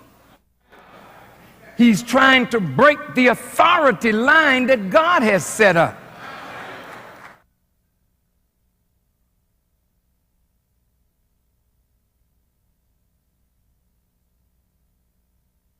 In order to maintain a woman, brother, you have to understand who she is. Well, she sure is fine, man. That's all I know. I don't think I need to know nothing else. She's just fine. But you have to know that she's the woman of God. And you can't maintain her properly outside of God. Now, wait a minute, Farrakhan. Now, I got me a bachelor's degree, I got me a master's degree. Yeah, and you got hell in your house. A doctorate degree don't keep you from getting a woman to lash the hell out of you for failure in your duty. You just got a doctorate degree. That's all you got. But that didn't qualify you to be a good man. So don't get hung up on these degrees behind your name, because your wife is not hung up on that. How well are you observing duty? And I say this because as a man, see, you have to stand in the place of God. That means if you don't have a knowledge of God and a knowledge of self and a knowledge of the nature of the woman who is your second self, then you don't know how to maintain her from the top level spiritually.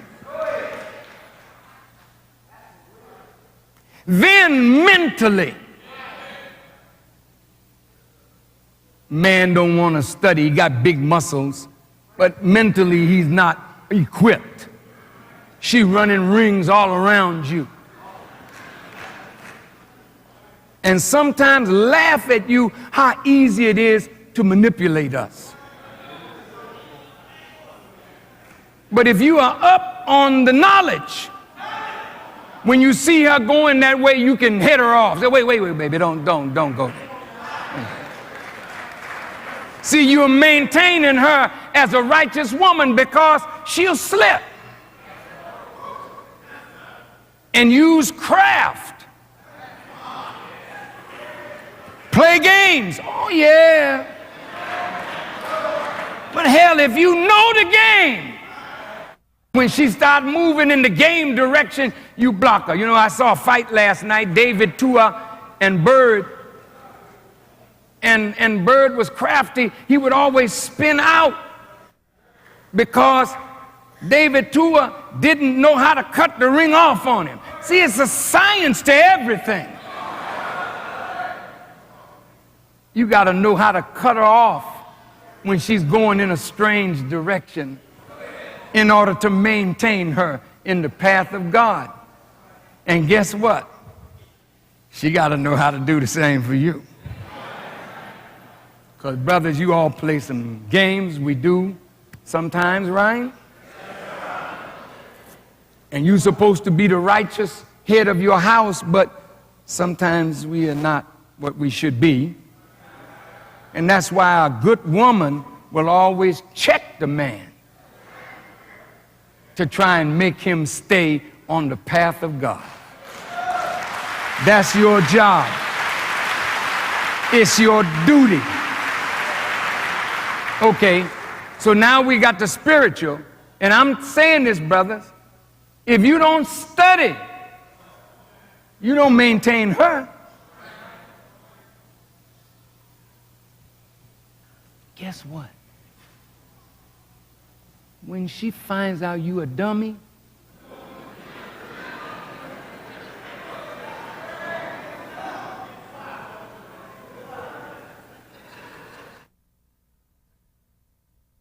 you take her to the disco. I guess disco is the short for discovery. And she's dancing with you but looking for what she can discover. Because she already found out. This dude here, man.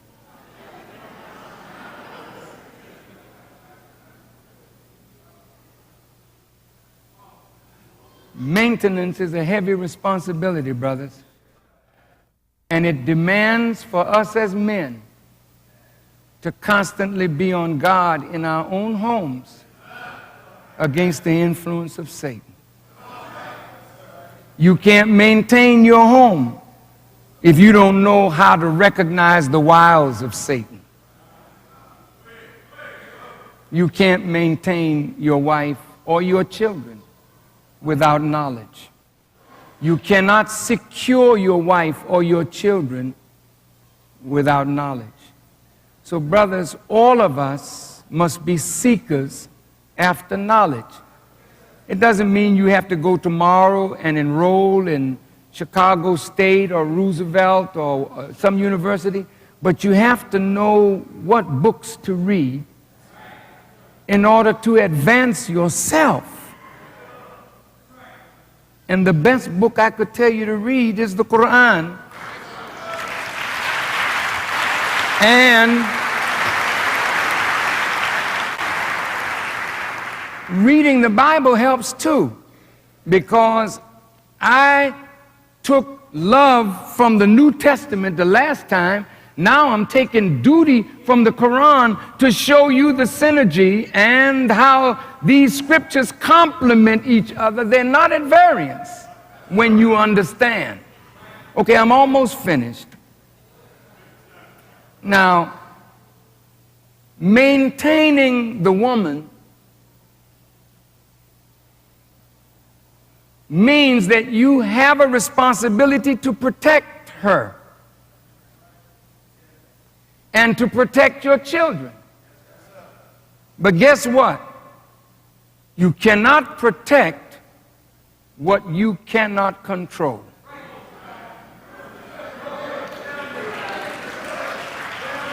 Wait now. Sisters, when I use the word control, that makes you upset sometimes because you don't want nobody to control you. But no man can protect what he cannot control. Now, you don't have to be a control freak, because she has a right to rebel against ignorance that masquerades itself in the form of a controller. I gotta set a balance here. Otherwise, after this lecture's over, some nut is gonna go home and say, see, I got to control what's going on up in here.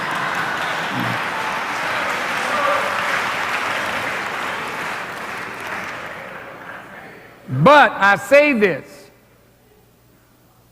a woman will submit to you if you demonstrate the wisdom that allows them to see it, and they submit to it. Then the wisdom is the controlling influence, not you personally. Listen, please, See, truth is above everybody. So you can't say, I'm the boss. I am the boss in this house. Well, wait now. You're supposed to be, but on what basis? It's not your ability to knock your wife around. It must be on the basis of the wisdom that you have for the situations that arise in the relationship. And if you both are angry, don't bother, because she ain't listening to nothing you're saying. And the decibels that get louder and louder, and well, okay, you're screaming, you're hollering, and I'm going to do what I want to do anyway. So when anger subsides, then reason can grow in a house. You can never settle an argument where the male ego is involved if you as a woman don't know how to handle the male ego. That's why he lives in your mouth like a dentist, because you rip him apart with your tongues. You see his weakness and then you beat him up, and he can't handle that. You're driving him out of your house into the arms of a strange woman who he don't have to live with. He just have fun with and leave. And usually that's what he wants, fun and leave. Not responsibility. Boy, this is a tough lecture. Yeah, tough one. Yeah.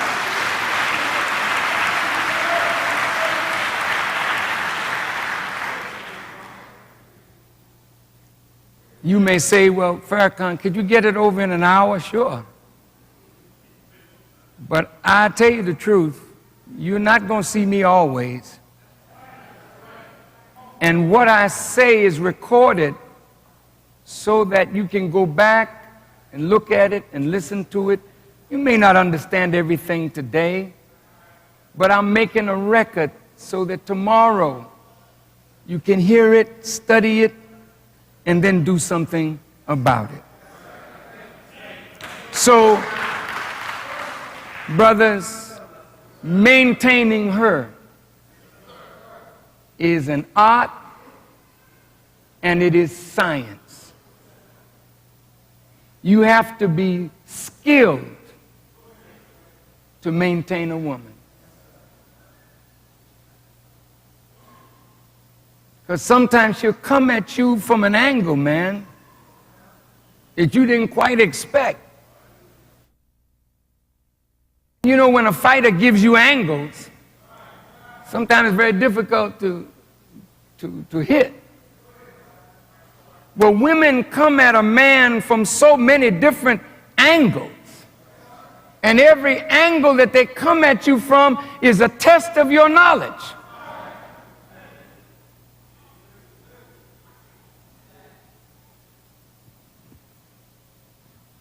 So maintenance demands that you and I as men grow into God.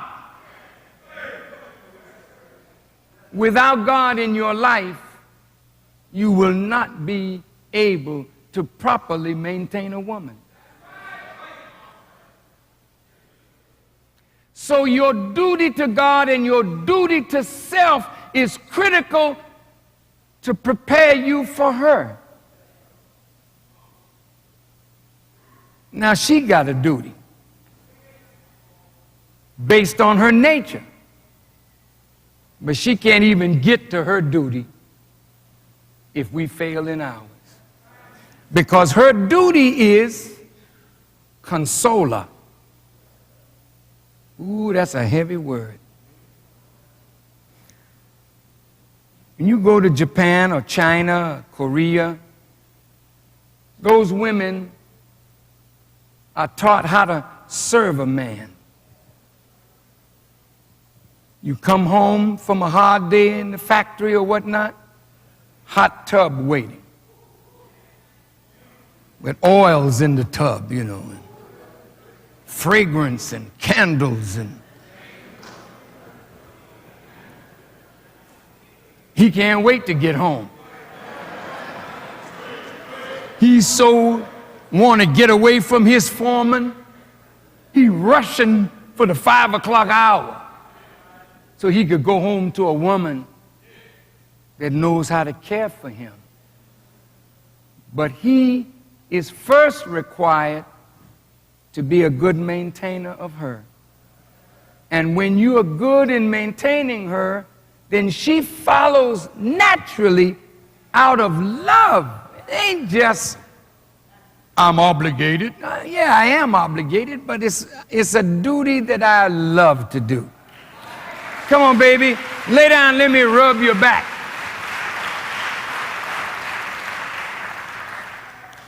Some of you don't even know what a back rub is from your wife. You know what a kick in the butt is, but you don't know what a back rub is. Ever had a woman put her hand in your head and just rub your head, man? I mean, when you come from a hard day work fighting with these racist people, you come home and a woman rubbing your head, brother? Let you lay your head on her bosom, that's what it's made for. Soft and tender. Come on, baby, lay your head down here.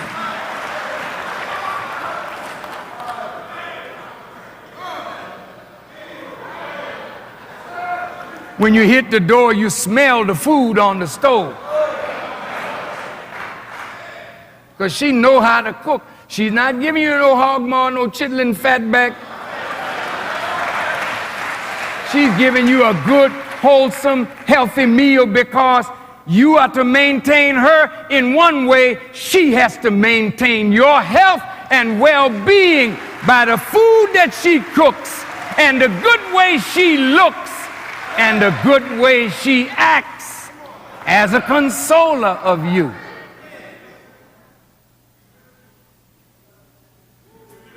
Now, if you don't have a wife like this, I'm only giving you the ideal. I'm giving you the ideal man and the ideal woman. We got to work up to this. But sister, let me tell you, that's your nature.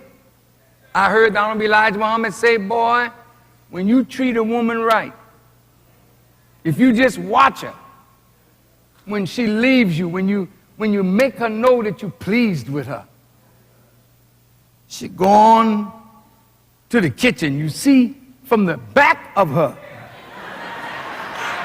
that her cheeks have almost stretched out to her ears.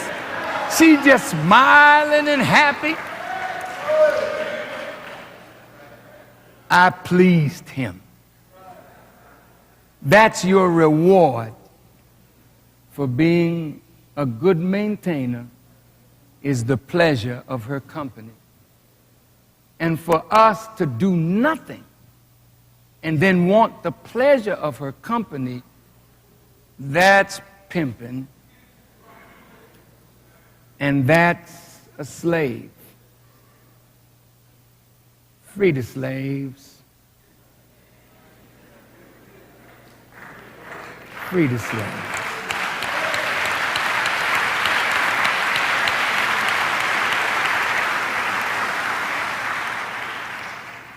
Now, to the young people that live in their parents' homes,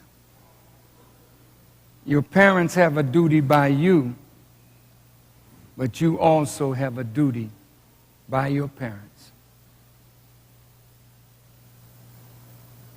No child should raise his or her voice to their parents. That behavior is not liked by God.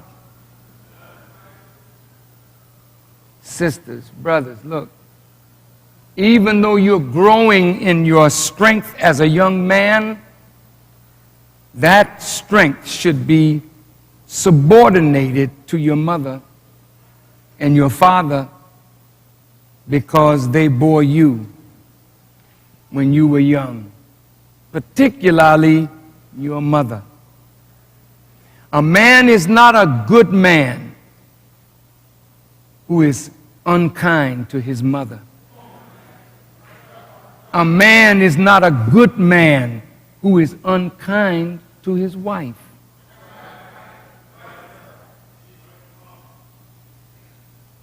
I'm talking about good in the sight of Allah, because He has given us the criterion. So children, As the Bible says, honor your mother and your father. How do you honor your parents?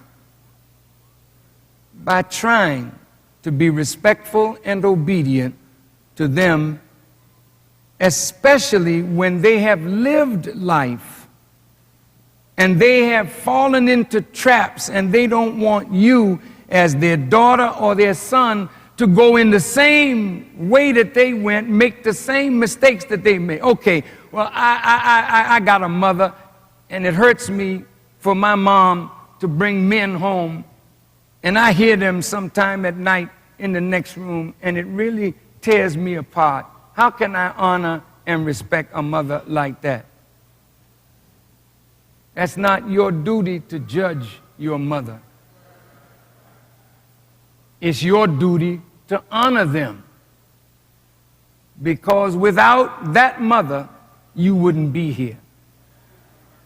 So if what she does hurts you, you should wait for an appropriate time and speak to your mother out of the deepest respect. And she may look like she's rebelling against your words, but if you come to her right with respect, she'll go away from you and say, Lord, I'm going to have to change. But you must come to your elders with respect and honor. Sometimes it's difficult to do when your parents do something that you believe is wrong, especially in relating to you. Still, you are required by God. Don't say so much as to your mother. Don't do it, sisters. Don't do it, brothers. Even if you are angry and you are right and mom is wrong, be respectful and wait until a proper time. I remember once my mother gave me a time to come in, and that night it was 10 o'clock. And I was out with my friends, and we got into a conversation, and the conversation got so good, I failed to look at the time. And I got home nearly 11. My mother met me at the door. First, she locked me out. Now, I'm sleeping on hard stairs in an apartment building. Then after she left me out there about an hour and a half, she let me in, and soon I got in the door, she hit me. Bam! I went up in my room and I sat down in a chair, and she came back and she hit me again. I told her the truth, but she was angry with me because she gave me a time and I didn't watch the time. But I was so angry with my mother that I begged her, please don't hit me again, because I felt something violent coming up in me toward her, which she would have killed me.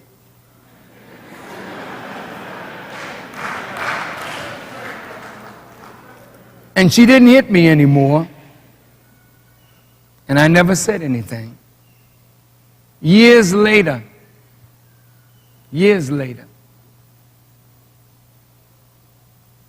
I'm waiting at home. My mother don't show up. I'm nervous because my mother never stays out late. She finally came in, maybe 12 something, near 1. And I said, Ma, what happened? She said, child, I was out there with Miss so-and-so and Miss Ting, and we talking. And the conversation so good, man. I talking, I forget the time. And when I look up, this is the time. I said, Mother, do you remember when I told you the same thing years ago? I just reminded her gently. Until my mother died, she was the boss in my house. A lawyer came to my house to discuss business, and my mom was at the table. She had wanted to talk that night. She's up in her 80s, and she was talking. She held the floor. So when the dinner was over, the lawyer said to me, he said, I can see who the boss is in this house. I said, as long as my mother's alive, she's the boss. I said, I never know when I won't hear her voice again.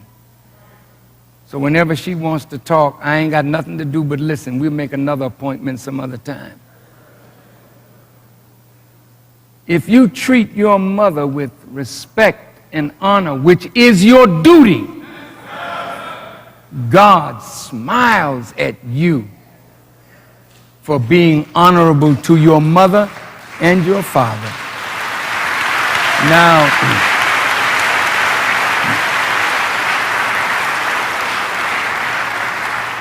lastly, do you know that you have a duty by the creatures as well?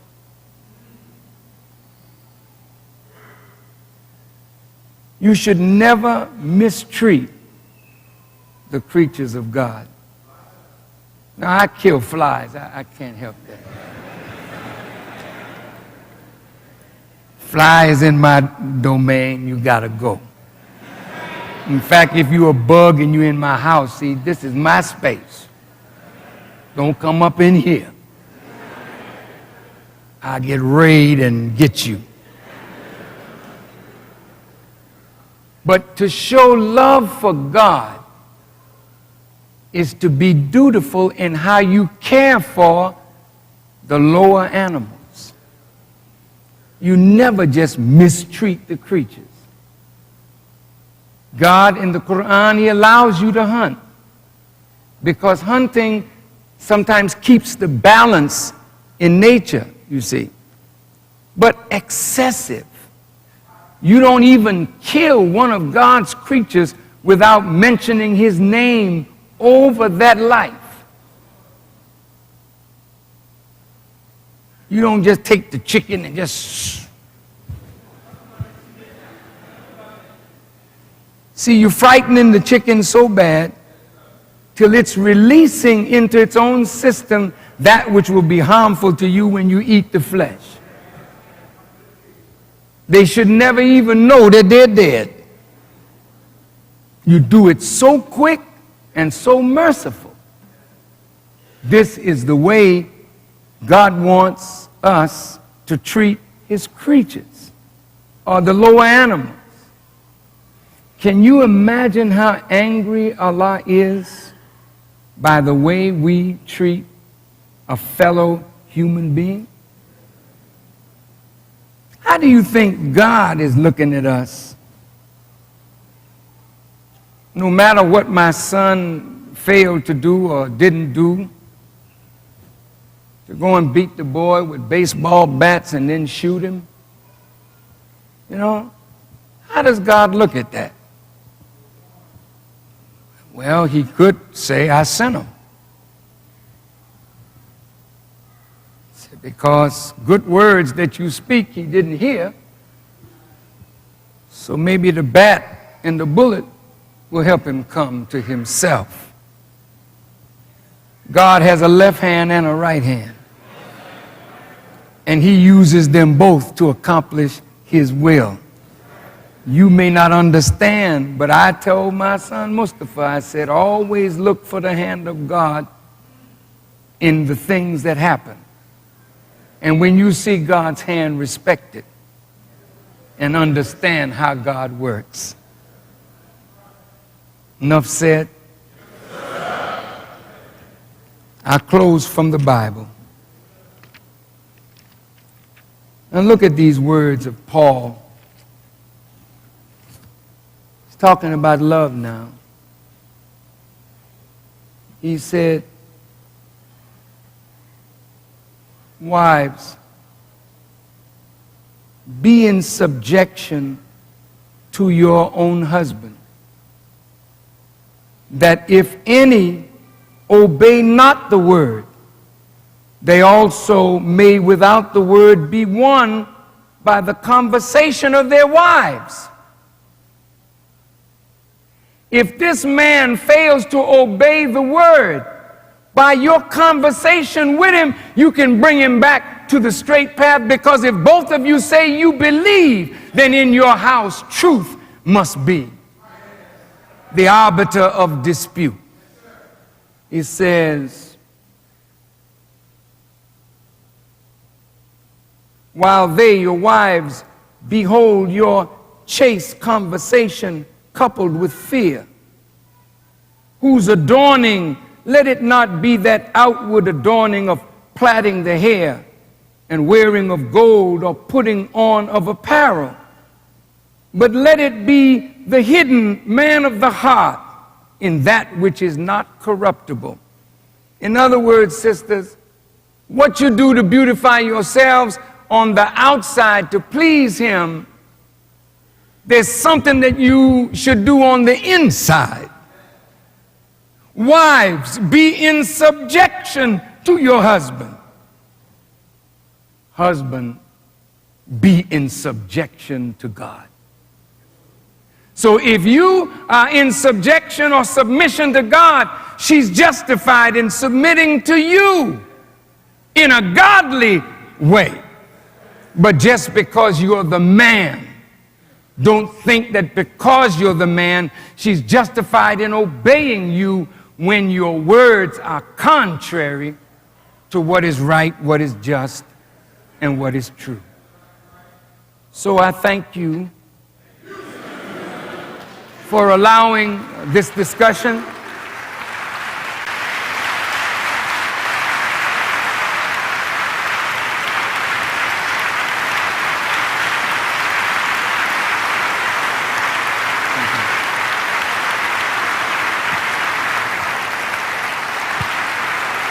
And I pray to Allah, brothers and sisters, that you gain something from today's discourse. Just a minute, please. Could you hold your seats for just 1 minute? Thank you. I know it's late. It's a little after 5. But, you know, you gained something. I hope you did. And so as you leave this place today, I want us to go home and really think about the word love and think about the word duty and give yourself a report card. Look at yourself and say, where have I failed in my duty, first to Allah, to myself, to my wife, to my children, to my employer, to my fellow man?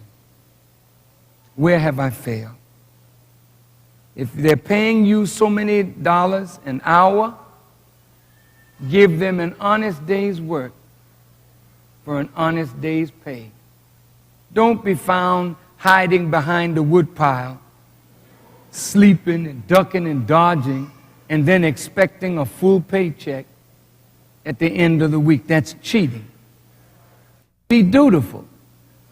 Be honorable. Be respectful of who you are. You are the people of God. Now, I'm going to come back, if it's the will of Allah and I'm up to it. I want to be with the men tomorrow night.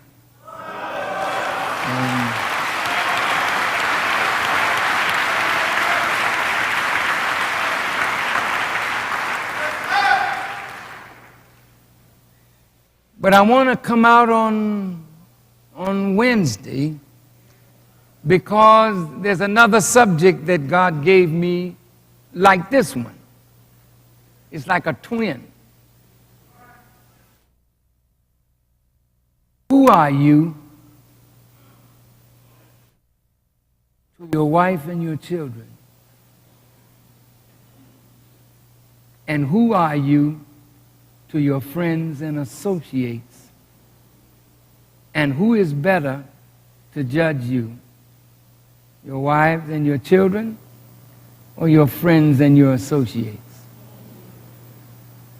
Some of us really try hard to impress others, but we don't go home to impress our wives and impress our children. So maybe we might get a good grade from the outside, but a failing grade from the inside.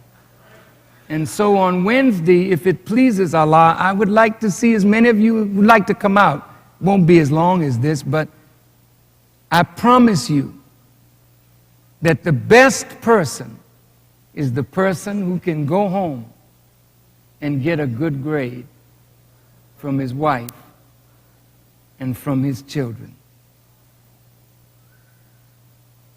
So let's talk about that,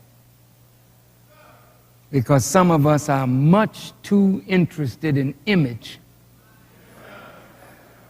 and not interested enough in the substance that comes from a good relationship with our wives and our children.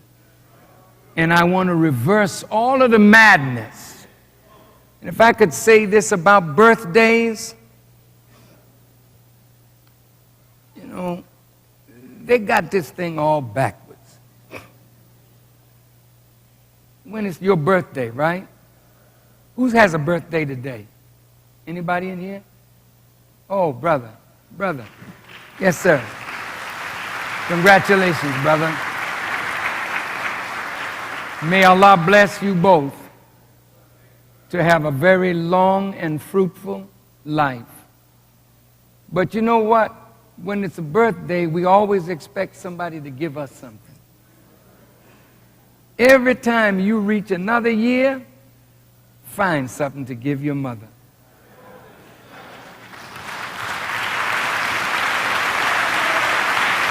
Think about that. And while people are giving you gifts saying happy birthday, you say it wouldn't be no birthday for me if my dear mother didn't go through those 9 months and all that fainting and all that pain. So on the anniversary of my birth, I shall remember my mother who brought me here. And here, Mom, here's a gift for you on my birthday. Thanks for bringing me into the world. You try reversing this, and Allah will bless you. I'm so happy to be out with you, and thank you so much for receiving me.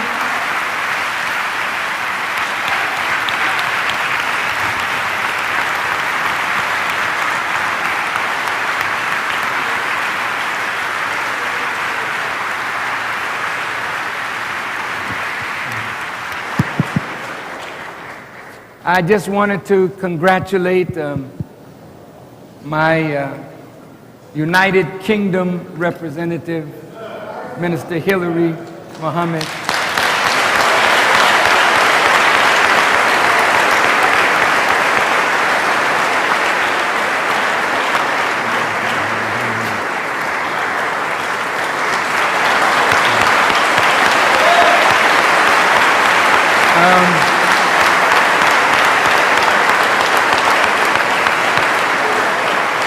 As you know, for the last 15 years, 16 years, they have not allowed me into the United Kingdom, Great Britain. And when I went there in 1986, they arrested me in the airport because I was considered persona non grata because of alleged anti-Semitism. So Minister Hillary heard a tape of mine. Since they didn't allow me to go, but my tape went in, and he and so many others became convinced of the truth of the teachings of the Honorable Elijah Muhammad, and he became one of the Honorable Elijah Muhammad's followers under my leadership. And 1 year at Savior's Day, they brought nearly 500 believers from London. Now they have believers in England, in France, in Norway, in Sweden, in Ireland.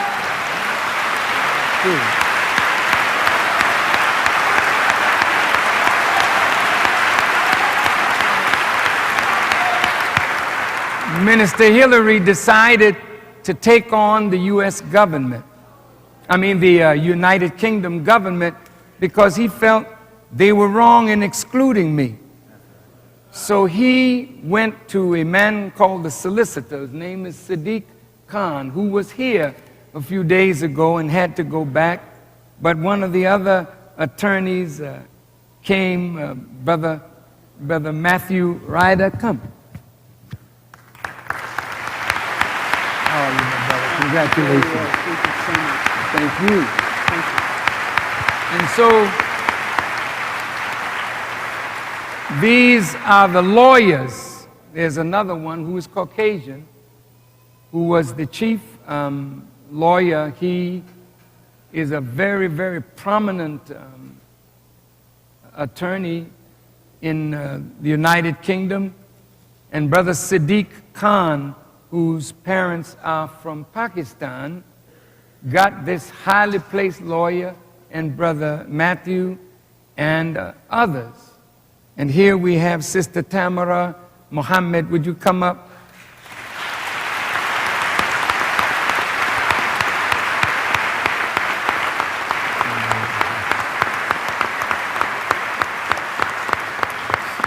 She's also one of our attorneys in the United Kingdom. And for the first time in history, they took the government to court on a case like this, and God blessed them with victory. And so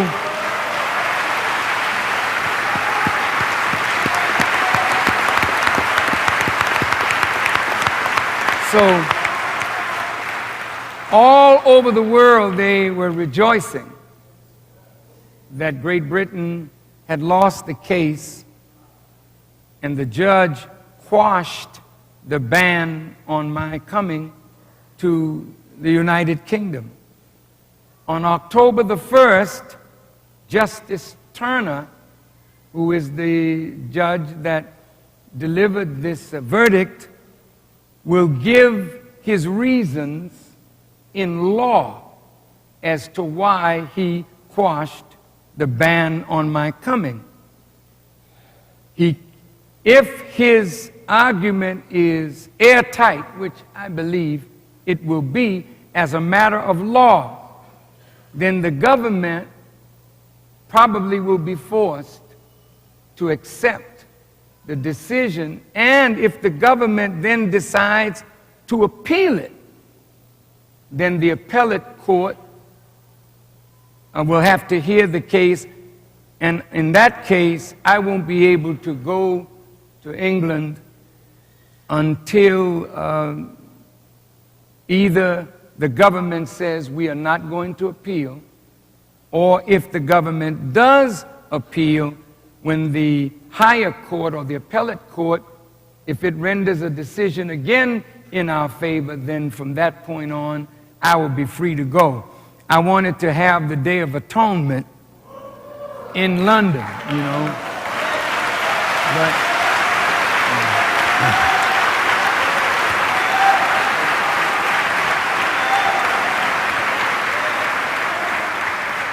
what they have effectively done is they've made me bigger than I would have been if they had just left me alone.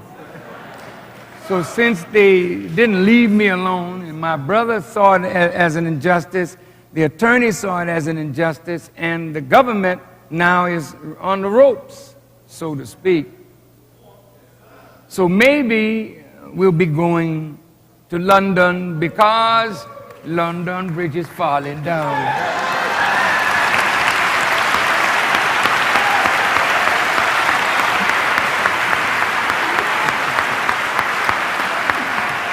So when I go, inshallah, some of you who are able can get on Virgin Atlantic at a very reasonable rate. And some of you have never been out of the United States. And you really owe it to yourself. The earth is really yours.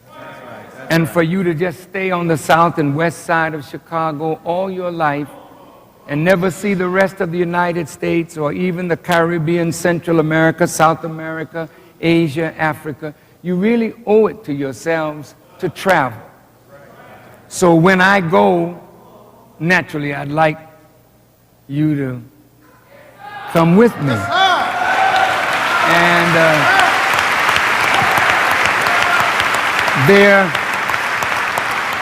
there are about 1 million Muslims in London. And so it's not, and you know, how many blacks are in England, brother?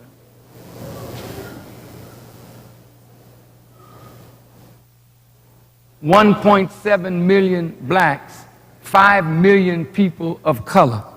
See, you know, as you probably know, my parents are from the Caribbean.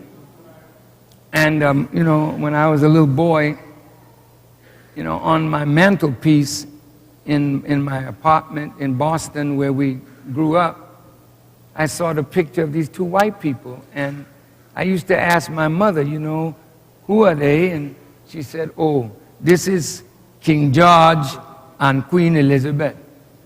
You see, son, I'm a British subject. So my mother, in the last few years of her life, became an American citizen. But ooh, she would be so excited to know that her little boy got the United Kingdom all upside down, inside out.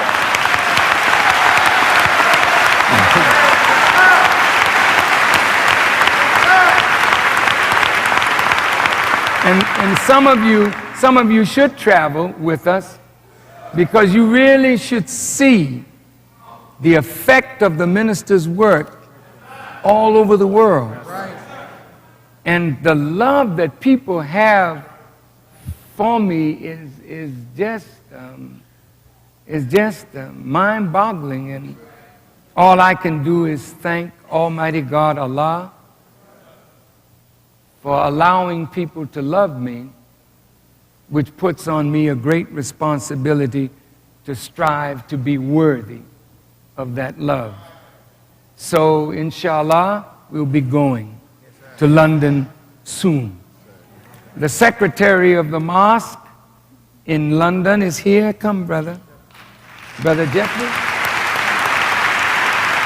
Brother Jeffrey Muhammad.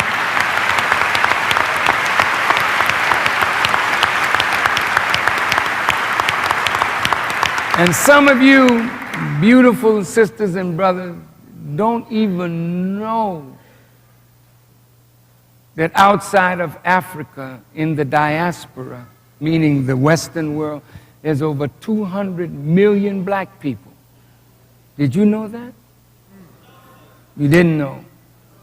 Well, if you walk with me, you will meet your brothers and sisters.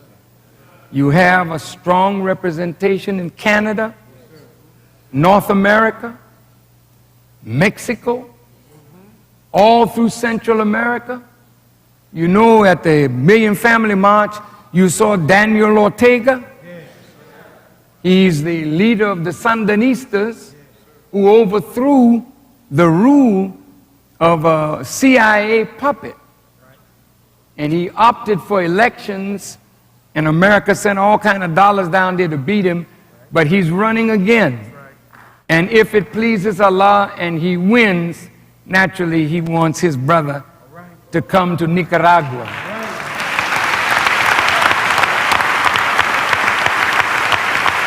We have followers in Venezuela, and we have followers in Cuba, and we have followers throughout the Caribbean.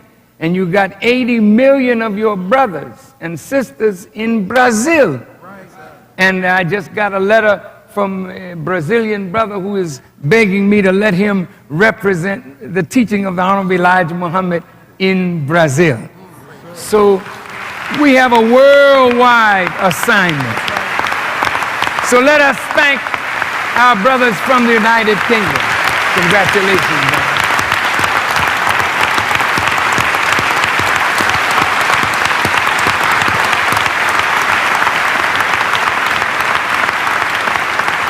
Also with us today from Ghana, our dear brother Sheikh Ahmed Tijani.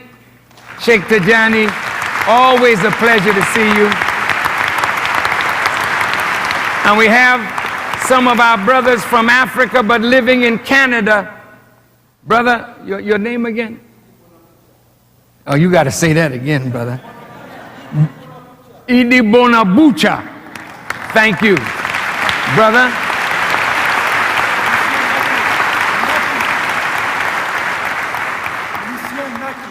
Lucien Naki.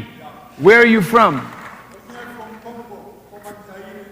Yes, Democratic Republic of the Congo, Nigeria, from Burundi, Africa, our home. Thank you. Thank you. FOI, see you tomorrow night, inshallah. See you back here Wednesday night. May Allah bless you all. Minister Ismail has a few announcements and then we all can go. All my ministers, you know, come on to dinner. And if there's no meat, well, we'll carve you up. Thank you. Assalamu alaikum. Alaikum salam. Let's hear it for the Honorable Minister Louis Farrakhan.